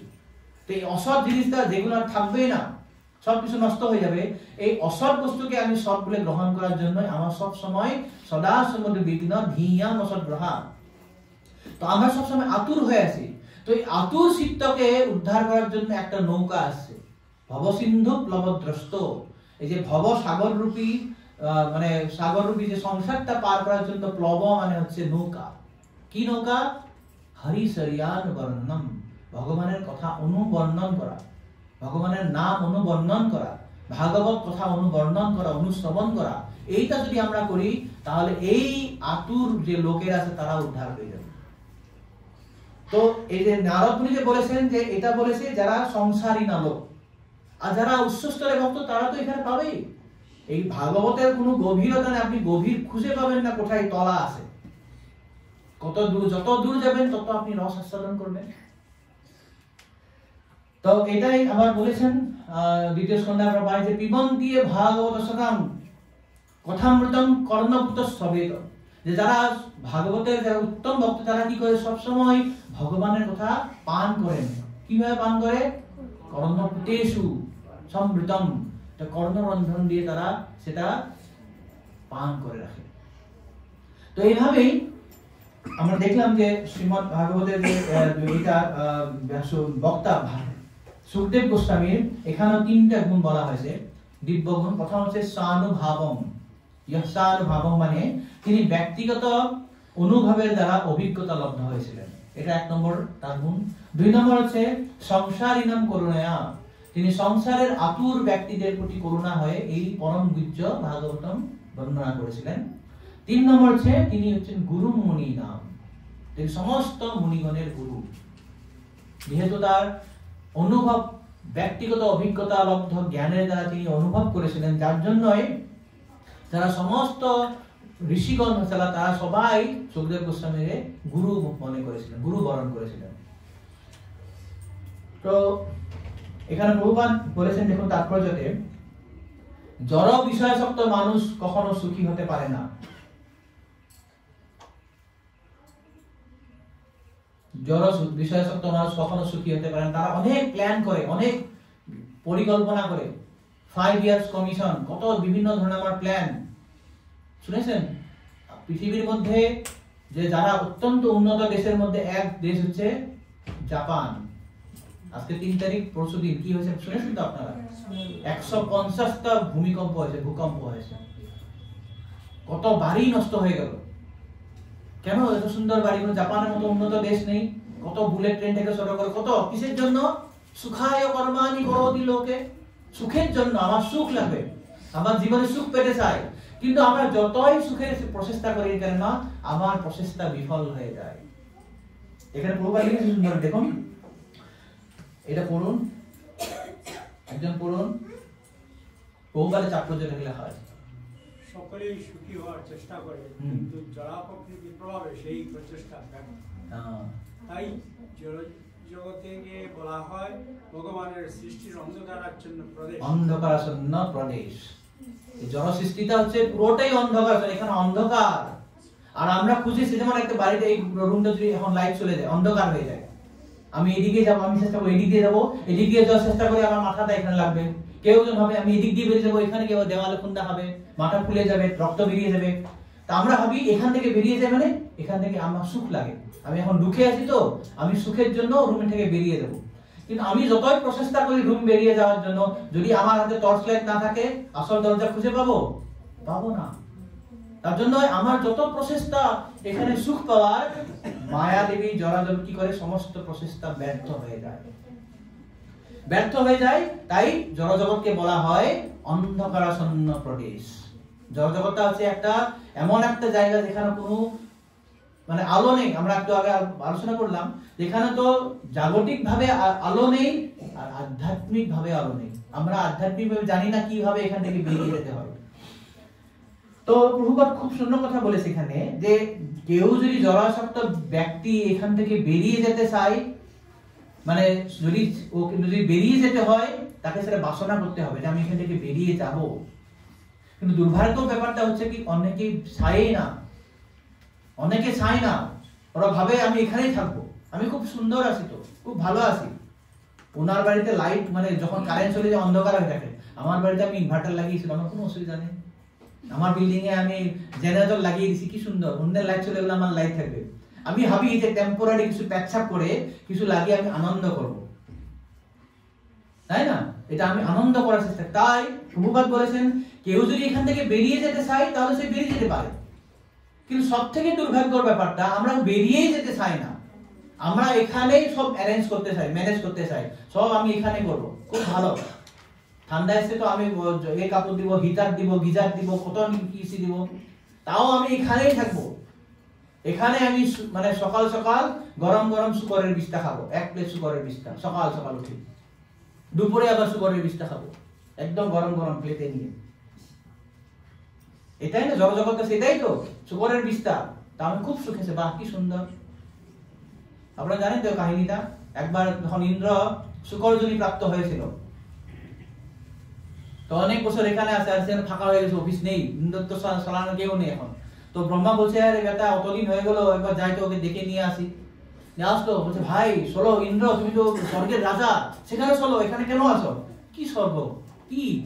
মানে চলো, এখানে কি তুমি নোংরা জিনিস খাচ্ছ, বিস্তা খাচ্ছ, এখানে কত সুন্দর অপ্সরা নন্দন কানন, তুমি ইন্দ্রের স্বর্গের রাজা। আহা, এখানে আমার স্ত্রী পুত্র পরিবার আছে, ওদের তো দেখাশোনা করতে হবে, আমি খুব সুন্দরভাবে সাজিয়ে ফেলেছি আমার বাড়িটা, আমি এখন যাবো না। আমাদের অবস্থা আছে এই শুকরের মতো। এই জন্য আমরা সকাল সকাল ব্রেকফাস্টে কি খাই? গরম শুকরের বিস্তা খাই, দুপুরে খাই, রাতে খাই, তাও আমি খুব আনন্দ করছি।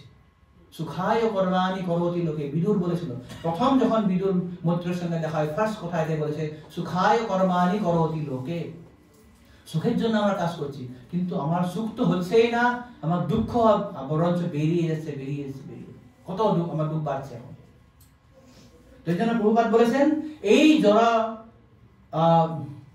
লোকদেরকে কি কিসের সঙ্গে তুলনা করেছেন? উটের সঙ্গে তুলনা করেছেন। দেখুন উট কি করে?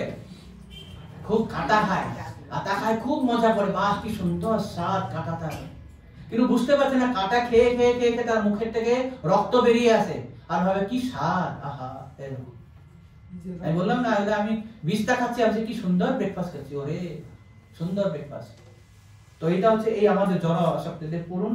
তাই জড়া বিষয়াসক্ত মানুষদের উটের সঙ্গে তুলনা করা হয়, যে উট কাঁটা চেবানোর ফলে তার ক্ষত বিক্ষত মুখের রক্তের স্বাদকে কাঁটার স্বাদ বলে মনে করে তা উপভোগ করে। প্রভুপাদ বলেছে এই হচ্ছে জড়জাগতিক লোকের অবস্থা। তাই এই জড়জাগতিক লোকে উদ্ধার করার জন্য সুখদেব গোস্বামী সুন্দরভাবে এই ভাগবতটা উপস্থাপন করেছেন। জড়জাগতিক লোক জানে না জীবনের উদ্দেশ্যটা কি। প্রহ্লাদ মহারাজ বলেছেন নতে বিদু সার্থগতিং বিষ্ণু দুরাশয়াদে বহিরর্থমানিন অন্ধা যথান্ধ রূপনিয়মানা স্তেপি স্বতন্ত্রম দুর্দাম নিবদ্ধা।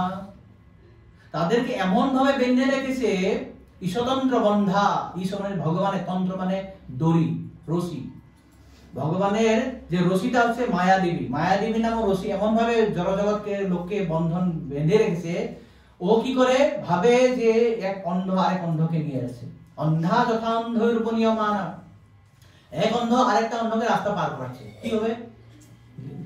গর্তে কি পড়ে যাবে। তো এই জন্য বলছে নতে বিদু, তারা জানে না, বিদু মানে জানে, নতে বিদু তারা জানে না, কি জানে না? স্বার্থগতি, নিজের জীবনের কি আমার গতি, কি অর্থ, আমার স্বার্থটা কি, আমার স্বার্থ হওয়া দরকার যে বিষ্ণু গতি, বিষ্ণুকে জানা। এটা না জানে আমি কি করছি, আমি নিজেই খুশি হয়ে যাব। নতে বিদু স্বার্থগতি বিষ্ণু দুরাশয়া যে বহিরর্থ মান্য, যারা এই যে বাহ্যিক ব্যবস্থাগুলো নিয়ে, বাইরের যে মায়াদেবীর চাকচিক্য নিয়ে আমরা খুব সুন্দর আছি। এই জন্য বললাম না আপনি বিষ্ঠা খাচ্ছেন, আমরা সবাই বিষ্ঠা খাচ্ছি, আমরা ভাবি যে বাহ কি সুন্দর রে ভাই, কত সুন্দর গাড়ি আছে, 1 কোটি টাকা দামের গাড়ি, বড় বড় বাড়ি, 3-4 জায়গায় জমি আছে, মাটি আছে, খুব ভালো আছি। এটা হচ্ছে মায়াদেবীর চাকচিক্য, এখানে কোনো মজা নেই। কেননা এখানে অন্ধবত্তু ফলন্তে সাম, কয়েকদিন পরে সব ধ্বংস হয়ে যাবে। আমরা জানি না আমার আসল স্বার্থ হচ্ছে বিষ্ণু, যার জন্যই আমি এক অন্ধ লোকের মতন, আর এক অন্ধ আরেক অন্ধকে নিয়ে এসেছে বলে আমরা সবাই গর্তে পড়ি। যে জড়জাগতিক লোক জীবনের উদ্দেশ্যটাই জানে না, কি উদ্দেশ্য। তো এই জন্যই সংসারিনাম করুণায়াহ পুরাণ বিজ্জম, এই জন্যই সুখদেব গোস্বামী এত করুণা, এই করুণা গুণটার প্রতি সুত গোস্বামী খুব আকৃষ্ট হয়েছে, যার জন্য ইনি এই যে দুটো শ্লোকের মধ্যে মঙ্গলাচরণ করেছেন, এটাতে রেখেছেন যে এটা ভাগবত বক্তার অনুকম্পা। তিনি কত অনুকম্পিত হয়ে যে সংসারী লোকের জন্য তিনি খুব সুন্দরভাবে ভাগবত উপস্থাপন করেছেন। আমরা আজকে বিদেশে বললাম কেন, এই দুটি শ্লোক অত্যন্ত গুরুত্বপূর্ণ, যে ভাগবত বক্তার মনোভাব কি হওয়া উচিত।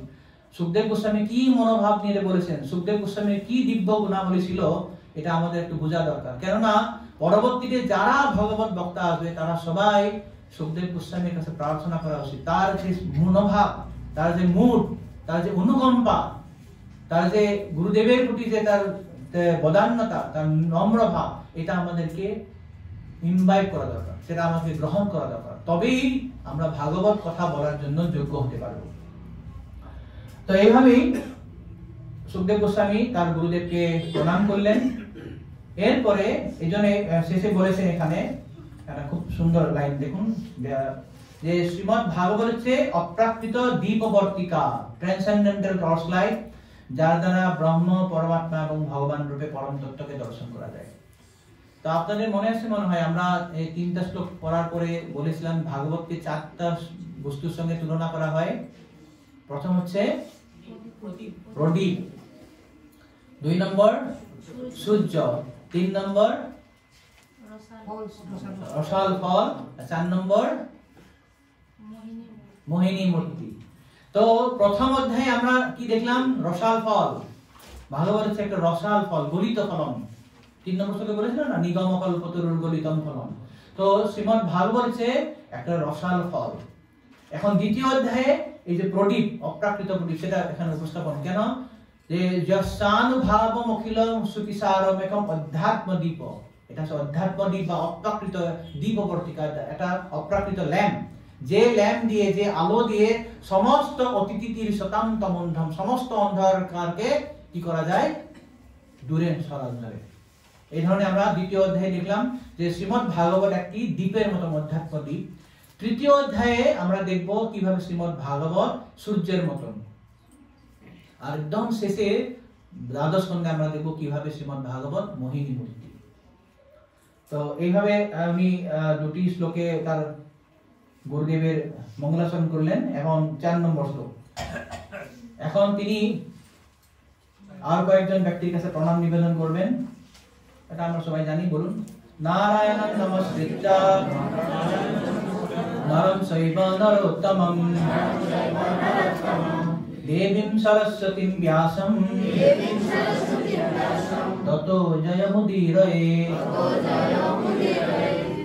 বলেছেন সংসার বিজয়ী গ্রন্থ শ্রীমদ্ ভাগবত উচ্চারণ করার পূর্বেই পরমেশ্বর ভগবান নারায়ণ, সর্বশ্রেষ্ঠ মানুষ নরনারায়ণ ঋষি নামক ভগবত অবতার বিদ্যাদেবী সরস্বতী এবং ব্যাসদেবকে আমি আমার সশ্রদ্ধা বন্দনা নিবেদন করি। তো এখানে সুত গোস্বামী পরমেশ্বর ভগবান নারায়ণকে এবং বদরিকাশ্রমে যেখানে ব্যাসদেব থাকেন, তো সেই বদরিকাশ্রমে থেকে যেখানে ব্যাসদেব ভাগবত রচনা করেছিলেন, সেই বদরিকাশ্রমের যে অধিষ্ঠাত্রী দেব নরনারায়ণ ঋষি, তাদেরকে তিনি প্রার্থনা করেছেন। স্বয়ং ব্যাসদেব যিনি ভাগবত প্রণয়ন করেছেন তাদেরকে প্রণাম জানিয়েছেন এবং বিদ্যা দেবী সরস্বতীকে প্রণাম করেছেন, যাতে তিনি এটা শক্তিটা পান, যাতে ভগবত কথা বর্ণনা করতে পারেন। তো এখানে গুরুত্বপূর্ণ কথা একটা হচ্ছে, এখানে বলা আছে তত জয় মুদিরয়ে, জয়, আমরা জয় পাবো, ভিক্টরি, আমরা বিজয় হবে। কি বিজয় হবে? কি বিজয় হবে? তো বলছেন যে সংসার বিজয়। এই যে আগে আমি বর্ণনা করলাম না, তমোন্ধম, এই যে সমস্ত জড়গত হচ্ছে তমের অন্ধকারে আচ্ছন্ন, এক গভীর অন্ধকারচ্ছন্ন প্রদেশ বলা আছে এর আগেবার। তো এই অন্ধকার সংসারকে বিজয় করার জন্য শ্রীমদ্ ভাগবত হচ্ছে একটা আহিলা, একটা ইনস্ট্রুমেন্ট। তো এই যে ইনস্ট্রুমেন্টটা হচ্ছে শ্রীমদ্ ভাগবত, কিন্তু আমি কিভাবে এটা সংসার বিজয় করব? এমন নয় যে আমার কাছে একদম তলোয়ার আছে আমি সংসার বিজয় করব, না। সংসার বিজয় করব আমি আমার দৈন্যতা দিয়ে, নত হয়ে, বিনীত হয়ে। তার জন্য ইনি প্রার্থনা করেছেন নরনারায়ণ ঋষি, ভগবান নারায়ণ, ব্যাসদেব এবং দেবী সরস্বতী, সবার কাছে প্রণাম জানিয়ে। যেমন ভাবে আমরা ভাগবত কথা বলার আগে সবার আমি মঙ্গলাচরণ করি, সবার কাছ থেকে আশীর্বাদ ভিক্ষা করি, এইভাবে সুত গোস্বামীও এই সমস্ত ব্যক্তিদের কাছে প্রণাম জানিয়েছেন। প্রণাম জানিয়ে তিনি সংসার বিজয় করার কথা উনি বলার শুরু করবেন। তো এখানে প্রভুপাদ সুন্দরভাবে বলেছেন যে সমস্ত বৈদিক শাস্ত্র এবং পুরাণ সমূহের উদ্দেশ্য হচ্ছে জড় অস্তিত্বের অজ্ঞানতম অন্ধকার জয় করা। কিন্তু সাধারণ মানুষ এইটা বুঝে না, যেন আমরা একটু আগে আলোচনা করলাম, তারা বুঝে না, তারা ভাবে যে এই জগতে আমি খুব আনন্দে আছি। কিন্তু এই সংসার থেকে যদি তাকে বেরিয়ে যেতে হয়, তাকে ভগবানের সঙ্গে তার যে সম্পর্ক আছে সেটা পুনঃস্থাপন করার চেষ্টা করতে হবে। যখনই তার পুনঃস্থাপন করার চেষ্টা করবে, তখনই তার ভবরোগ নিরাময় হবে। তো অনেকে বলে যে বেদের সঙ্গে পুরাণের কোনো সম্পর্ক নেই, কিন্তু প্রভুপাদ বলেছেন যে বেদ, পুরাণ, এগুলো হচ্ছে পুরাণগুলো বিশেষ করে বা ইতিহাসগুলো হচ্ছে বেদের এমন কিছু অঙ্গ, যে অঙ্গর মাধ্যম দিয়ে বিভিন্ন ধরনের লোককে আধ্যাত্মিক ভাবে বা পারমার্থিক ভাবে উন্নত করা যায়। কারণ সমস্ত লোক এক সমানের নয়, আমি আলোচনা করলাম একটু আগে, সবার বুদ্ধিমত্তা বা মনোভাব এক স্তরের নয়। তার জন্য যারা নিম্ন স্তরের লোক, যারা ভগবত ভক্তিতে উন্নত নয়, তাদেরকেও সাহায্য করার জন্য এই পুরাণের মাধ্যম দিয়ে বিভিন্ন হরিকথা বা বিভিন্ন উপদেশগুলো প্রদান করা হয়েছে। এই জন্যই সুত গোস্বামী এখানে বলেছেন যে আমরা কিভাবে পুরাণ পাঠ করতে হয়, বিশেষ করে ভাগবত কিভাবে পাঠ করতে হয়। যে আমরা ভাগবত পাঠ করতে হয়, যারা ভগবত ভক্ত, যারা শুদ্ধ ভক্ত, তাদের মুখ থেকে আমরা ভাগবত শ্রবণ করতে হয়। ভাগবত পরগিয়া ভাগবত স্থানে সরদামদাস গোস্বামী একজন ব্রাহ্মণকে বলেছিলেন। তো আমাদের মুড হচ্ছে বা মনোভাব হচ্ছে সবসময় যারা শুদ্ধ ভক্ত, যে পরম্পরা ধারায় যারা যুক্ত বৈষ্ণব, তাদের কাছ থেকে হরিকথা শোনা বা ভাগবত শোনা। অবৈষ্ণব মুখৎকৃত উত্তম হরিকথা শোনা। আমরা আলোচনা করেছিলাম যারা অবৈষ্ণব, তাদের কাছে কখনো ভাগবত শ্রবণ করতে নয়। এরপরে তিনি আচ্ছা এখানে কিভাবে জয় করা যায়, তো এই যে অজ্ঞানের অন্ধকারে যেটা সংসারটা আছে, এখান থেকে জয় করার প্রথম মূল নীতিটা হচ্ছে আমাকে আগে বুঝে নিতে হবে যে আমি, আমার অবস্থা অত্যন্ত কঠিন, অত্যন্ত নগণ্য। আমি আসলে এখানে পরাভূত হয়ে গেছি। যদি আমি এটা বুঝি না যে আমি পরাভূত হয়েছি, তাহলে আমরা সব সময় এই জড়জগতের বন্ধনে আমায় থাকতে হবে। কেন পরাভূত হয়েছে যদি আমি না বুঝি, আমি যদি ভাবি আমি এখানে খুব ভালোই আছি, তাহলে আমার এই চক্রতা চলেই থাকবে। এই জন্য ঋষভদেব বলেছেন পঞ্চম স্কন্ধে, পরাভবস্তাবৎ অবোধজাত যাবন্ন জিজ্ঞাসতমাত্ম তত্ত্বম। যে পর্যন্ত এক জীব আত্মতত্ত্ব জানার জন্য চেষ্টা করবে না, তখন কি হবে, তার সব সময় পরাভব হবে, সব সময় ডিফিট, সব সময় তার পরাজয়। তো এই পরাজয় থেকে মুক্ত হওয়ার জন্য আমাকে কি করতে হবে, যখন আমি আত্মতত্ত্ব জিজ্ঞাসা করব, যাবন্ন জিজ্ঞাসত আত্মতত্ত্ব, যতক্ষণ পর্যন্ত আমি আত্মতত্ত্ব জানার চেষ্টা করব না, ততক্ষণ পর্যন্ত আমি এখানে পরাভূত হয়ে থাকবো, ডিফিটেড হয়ে থাকবো, আমার পরাজয় হবে। যখনই আমি এইটা জানার জন্য আমি গুরুর কাছ থেকে বা বৈষ্ণবের কাছ থেকে হরি কথা শোনার চেষ্টা করব, তখন কি হবে? তত জয় মুদিরহে, তখনই আমার জয় হবে। এই পর্যন্ত আমাদের কিন্তু পরাজয় হয়ে আছে। পরাভবস্তাবত বোধজাত যাবন্ন জিজ্ঞাসু তাৎপতত্ব। তো এইভাবে আমরা যদি ভাগবতের আশ্রয় গ্রহণ করি, তখনই আমাদের জয় হবে, বিজয় হবে। তো এইভাবে তিনি মঙ্গলাচরণ শেষ করে প্রথমে তার গুরুদেব, তারপরে নারায়ণ ঋষি, ভগবান নারায়ণ, ব্যাসদেব এবং সরস্বতী দেবীকে প্রণাম করার পর এখন তিনি অডিয়েন্স, শ্রোতা, তাদেরকে তিনি ধন্যবাদ জানাবেন। কিভাবে? 5 নম্বর শ্লোক দেখুন।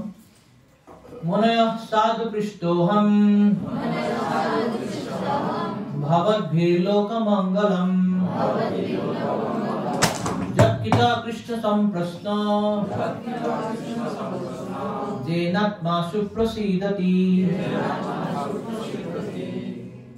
মুনয় সাধু পৃষ্ঠ, হে মুনিগণ, অত্যন্ত সুন্দর প্রশ্ন করেছেন আপনারা। সাধু, খুব মানে প্রসঙ্গশীল, এই যে কলিযুগে যে প্রসঙ্গ, এটা নিয়ে খুব রিলেভেন্ট প্রশ্ন আপনারা করেছেন, খুব সাধু সাধু। ভগবদ্ভীর লোকমঙ্গলম, এই যে আপনারা প্রশ্ন করেছেন, এটা শুধু আপনাদের জন্য নয়, সমস্ত জগতের আপনার মঙ্গল সাধন করবেন। কেন না?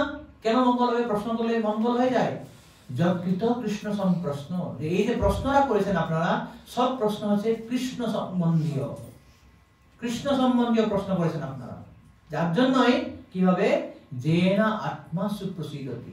প্রসীদতি মানে আনন্দ পাওয়া, সুপ্রসীদতি মানে খুব সম্যক রূপে, খুব ভালোভাবে আমার আত্মা প্রসন্ন হবে। কি প্রশ্ন দিয়ে? কৃষ্ণ সম্বন্ধীয় প্রশ্ন। এখন সুত গোস্বামী উত্তর দেয়নি, উনি বলেছেন আমি প্রশ্নতেই সন্তুষ্ট হয়ে গেলাম, প্রশ্ন শুনেই। কেন? যে প্রশ্ন যদি কৃষ্ণ সম্বন্ধীয় হয়, তখন আমাদের আত্মা সন্তুষ্ট হয়। কেন? কেন আত্মসন্তুষ্ট হয় কৃষ্ণ প্রশ্ন করলে? কারণ আমরা হচ্ছে কৃষ্ণের অবিচ্ছেদ্য অঙ্গ, part and parcel of Krishna. তো আমার যে স্বভাব আর কৃষ্ণের স্বভাব একই।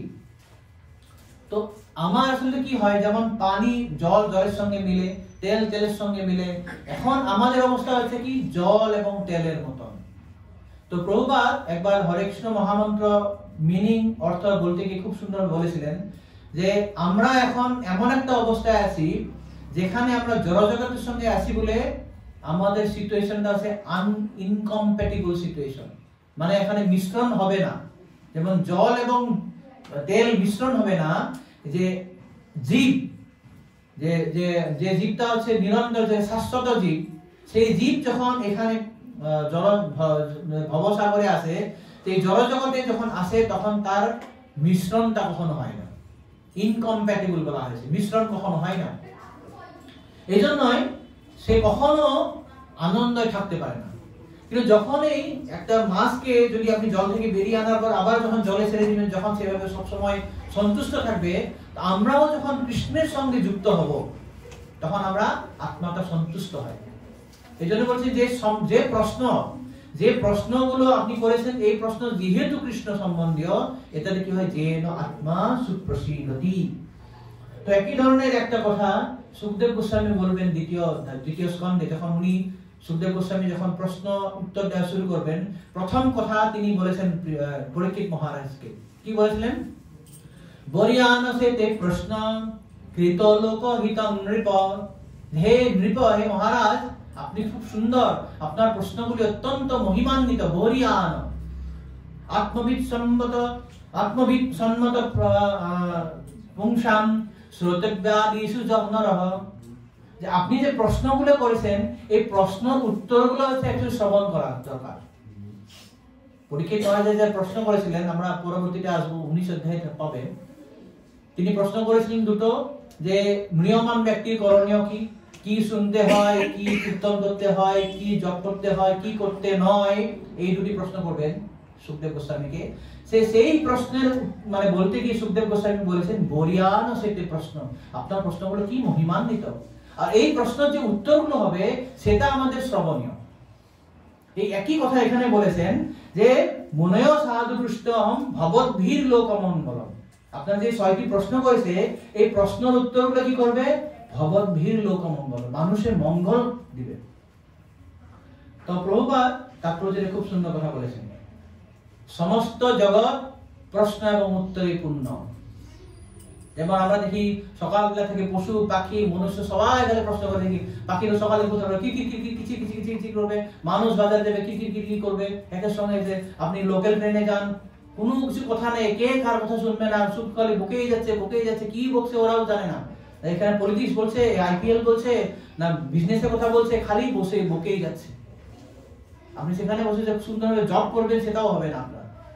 সব সময় লোক কেবল ব্যস্ত ব্যস্ত ব্যস্ত, প্রশ্ন প্রশ্ন প্রশ্ন, কিন্তু প্রশ্ন করেও তারা সন্তুষ্ট নয়। কিভাবে দেখুন, পশুরা সকালবেলা উঠার থেকে খালি কাজই করছে, খাওয়া দাওয়ার জন্য।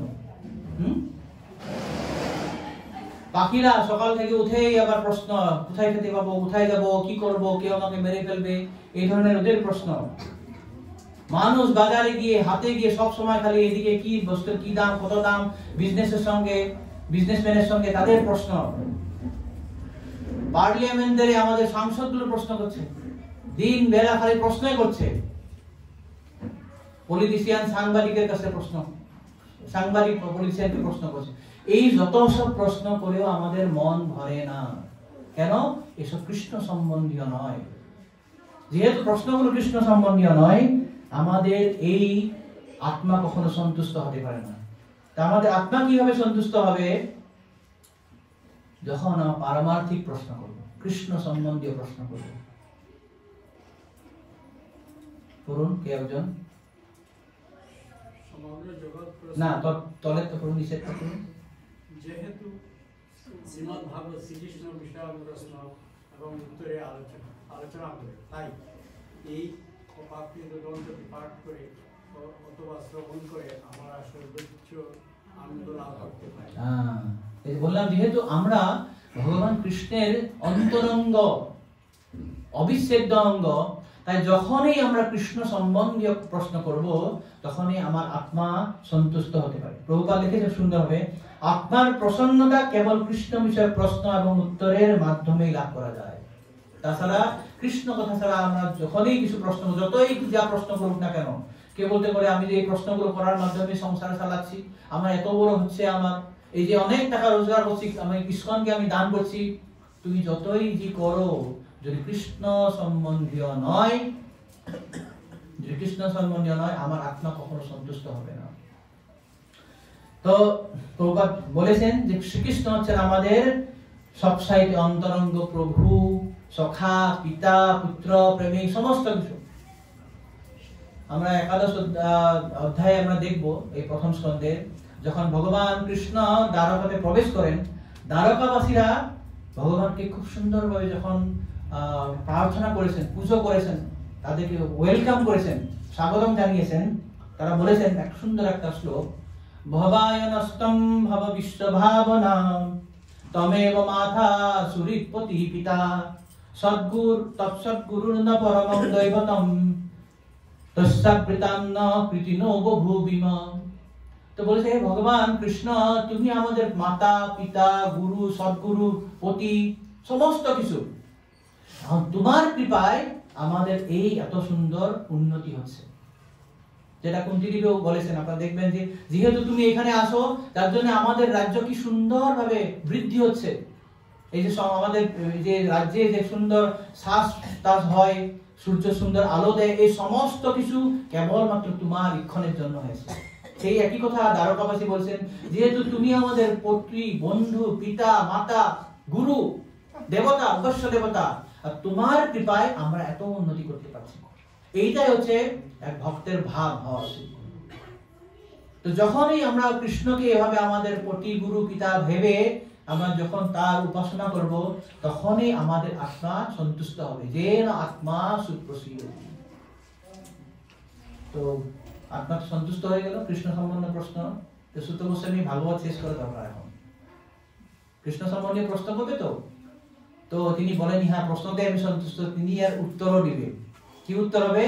সেই উত্তরটাও আমাদের খুব আনন্দদায়ক হবে, সেটা আমরা পরবর্তীতে দেখব। সবাই পুংসাং পরধর্ম যত ভক্তির অধক্ষে অহৈতুকী অপ্রতিহতা জয়া আত্মসুপ্রসীদ। যে কিভাবে আমাদের আত্মসুপ্রসন্ন হয় আমরা পরবর্তী ক্লাসে দেখব। যেহেতু এই শ্লোক 6 নম্বর 7 নম্বর অত্যন্ত গুরুত্বপূর্ণ, আমার পরবর্তী ক্লাসে লাগছে, সেটা অনেক সময় লাগবে ব্যাখ্যা করতে। আমরা যখন এই আলোচনা করব কিছু কিছু শ্লোক হয়তো আমার সময় লাগবে, একটু বিস্তারিত আলোচনা করব, যেখানে শুধু আমাদের স্টোরি লাইন থাকবে, একটু আমরা এগিয়ে যাবো তাড়াতাড়ি। কিন্তু যেগুলোতে ফিলোসফিটা বেশি আছে সেখানে আমরা একটু বেশি সময় দেওয়ার চেষ্টা করব। তো এখানে রাখছি। 7টা হলো গ্রন্থরাজ শ্রীমদ্ ভাগবতম কি জয়, গুরু শিল বহুপাদ কি সমবেত গৌর ভক্ত বৃন্দ কি জয়, গুরু সীতানাথ প্রেমানন্দ কি। আর কিছু প্রশ্ন বা মন্তব্য যদি আছে করতে পারেন।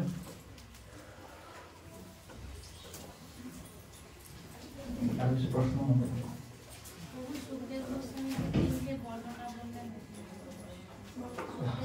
হ্যাঁ, সুখদেব গোস্বামী 3টা বর্ণনা প্রথম শ্লোকে 2 নম্বর আর 3 নম্বর দুটোতেই ছিল।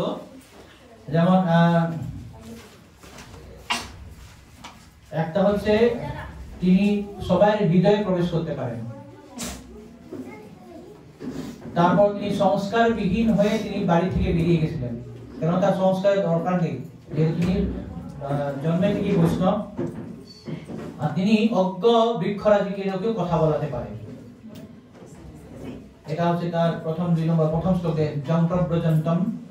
আর 3 নম্বর শ্লোকে যেটা বলা সেখানে 3টে ছিল। একটা হচ্ছে সানুভাবম, নিজের অভিজ্ঞতা লব্ধ অনুভবের দ্বারা তিনি ভাগবত হৃদয়ঙ্গম করেছিলেন, সানুভাব। 2 নম্বর হচ্ছে সংসারিণাম করুণয়া, তিনি সংসারের আতুর ব্যক্তিদের প্রতি করুণা করে এই ভাগবত বর্ণনা করেছিলেন। আর 3 নম্বরটা হচ্ছে গুরু মুনি নাম, তিনি সমস্ত মুনিদের গুরু ছিলেন। এভাবে 2 নম্বর শ্লোকে 3টি আর 3 নম্বর শ্লোকে 3টি 6টি গুণাবলী বর্ণনা করা হয়েছে। কারো কিছু প্রশ্ন মন্তব্য না হলে আমরা এখানে সমাপ্ত করব। তুমি এর মধ্যে আপনি স্ক্রিনে দেখিয়েছিলেন যে 4 নম্বর প্রসেস, 4 নম্বর প্রসেসের আগে এগিয়ে যান। হ্যাঁ, এই যে ইনাদের একটু পরিচয় দিন, হাত জুড়ে বসে আছেন আর দুজন। ইনি নরনারায়ণ ঋষি। ইনি নরনারায়ণ। আর সামনে যারা চতুর ইয়াতে ক্লাবটা হইল হাতে নিয়ে। না না, ইনি হচ্ছেন উদ্ধব গিয়ে নরনারায়ণ ঋষিকে প্রণাম করেছেন। ওই উদ্ধব নরনারায়ণ দুজন, নর একজন। হ্যাঁ, নরনারায়ণ। হরে কৃষ্ণ।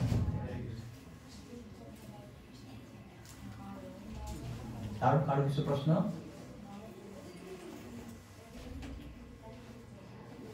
ইতি সম্প্রশ্ন সম্পৃষ্ট, প্রশ্ন করতে পারে। আমার মন্তব্য আমি সবসময় আমি ভুলে যাই। আমি মই নিজকে আপনি নিজক কথা বলছি। আপনি অসমীয়াতে কোন বাংলা কই? আমি মই অসমীয়াত বলছি। আপনি অসমীয়াত কম। আমি কি মই মানে গুড়ে যে গুড়ে যে আমার আত্মা আমার যে আমার যে তাই কানেকশন, এটা পুরো আমি যে একদিন আমি মানে গুড়ে একটা ফুলমালা আনলাম, ফুলমালা গুরু মাসে ভগবানের প্রতিনিধি, গুরু মাসে অত আটটা মালা নিবি।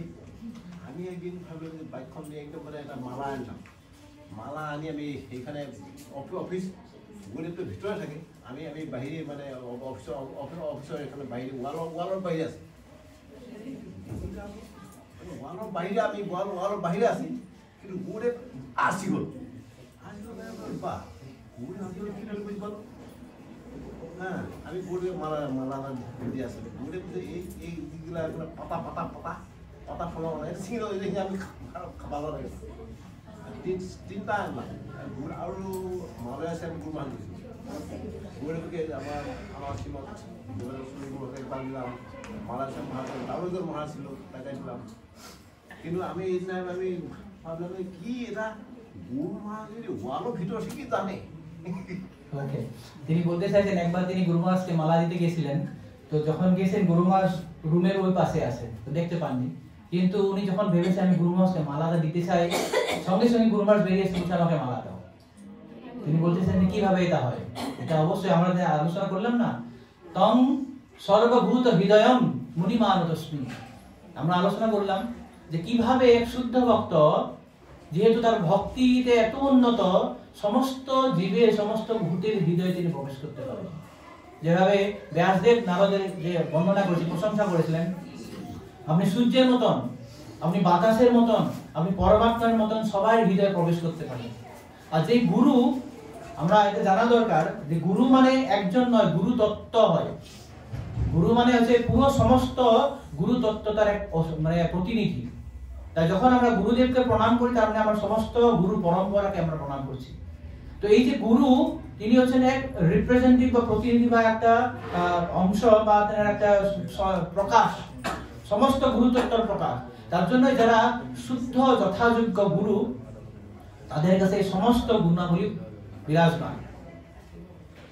তার জন্যই ভগবান বলেছেন না কৃষ্ণ যে আসার্যমাম বিজানিয়াত নাবমন্বিত করহিসি, যে আচার্য আমি বলে জানবে।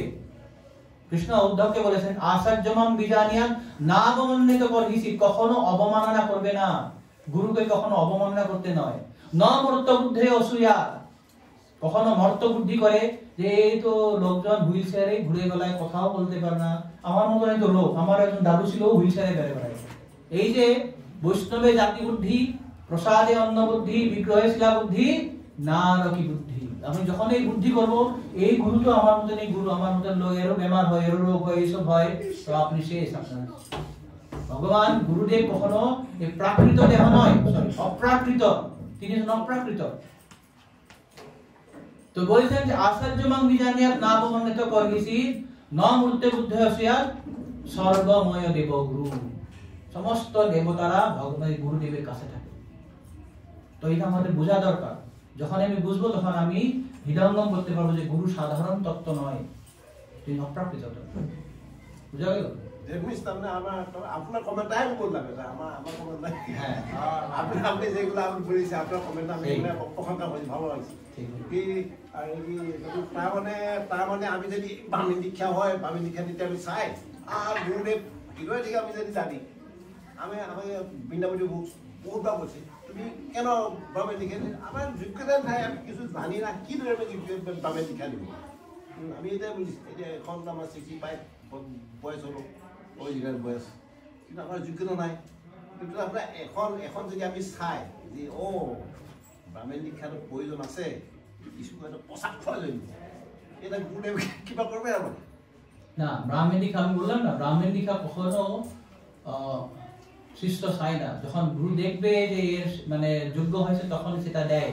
এখন আপনারা বলতে পারেন গুরুদেব আমি জানি না, দেখাই হয় না, তো কিভাবে আপনি দেখবেন আমার যোগ্যতা? তার প্রতিনিধির মাধ্যমে। গুরুদেব তার প্রতিনিধি যারা থাকে, যোগ্য প্রতিনিধি, তাদেরকে দিয়ে তিনি সেসব দেখেন যে কে যোগ্য, কে অযোগ্য। যদি যে প্রতিনিধি যদি মনে করেন যে এই ব্যক্তি বা এই শিষ্য যোগ্য হয়েছে, তখন তিনি যখন রেকমেন্ড করবেন, তখন গুরুদেব দিবেন। সেটা সেই জন্যই যারা যোগ্য প্রতিনিধি গুরুদেবের, তারাও গুরুদেবের মতোই প্রণম্যমান নমস্য, তাদের যে সিদ্ধান্ত সেটাকে মানিয়ে নেওয়া দরকার। যেমন আমাদের অনেক কিছু অভিজ্ঞতা হয়, অনেকে তর্ক করে কেন আমার দীক্ষা হবে না, ব্রাহ্মণ দীক্ষা আমি দেখবো, এই অ্যাটিটিউড বা এই মনোভাবটা ঠিক নয়। আমাদের হরিনাম দীক্ষা চেয়ে নিতে হয়, কিন্তু ব্রাহ্মণ দীক্ষা আমাদেরকে গুরুদেবের কাছে পেতে হবে। যখন উনি দেখবেন যে আমি যোগ্য, তখন গুরুদেব সেটা আমাকে দেবেন। ঠিক আছে? মানে গুরুদেবের যেগুলা রিপ্রেজেন্টেটিভ আছে, সেই রিপ্রেজেন্টেটিভ আমাকে পছন্দ করে লাগে না? হ্যাঁ, সেই রিপ্রেজেন্টেটিভ যখন প্রতিনিধি আপনাকে রেকমেন্ড করবেন, তখনই আপনি পাবেন। তার মানে এই আধ্যাত্মিক জ্ঞানের জন্য গুরুদেব সন্তুষ্ট হলে হবে। হ্যাঁ, গুরুদেব তো অন্তর্যামী না, গুরুদেব তো অন্তর্যামী, উনি জানেন, তার প্রতিনিধির মাধ্যম দিয়ে তিনি জানেন। এই যে বললেন তম সর্বভূত হৃদয়ম, গুরুদেব সবাই হৃদয়ে প্রবেশ করতে পারেন। এরকম অনেক কাহিনী আমরা হয়তো কখনো পরবর্তীতে আলোচনা করতে পারবো। হরে কৃষ্ণ। আরো কারো কিছু প্রশ্ন? ঠিক আছে, সব প্রশ্ন নিয়ে আমরা এখানে সমাপ্তি করছি। গ্রন্থরাজ শ্রীমদ্ ভাগবতম কি জগৎ গুরু শিল প্রভুপাদ কি, তাই গো সীতানাথ প্রেমানন্দে।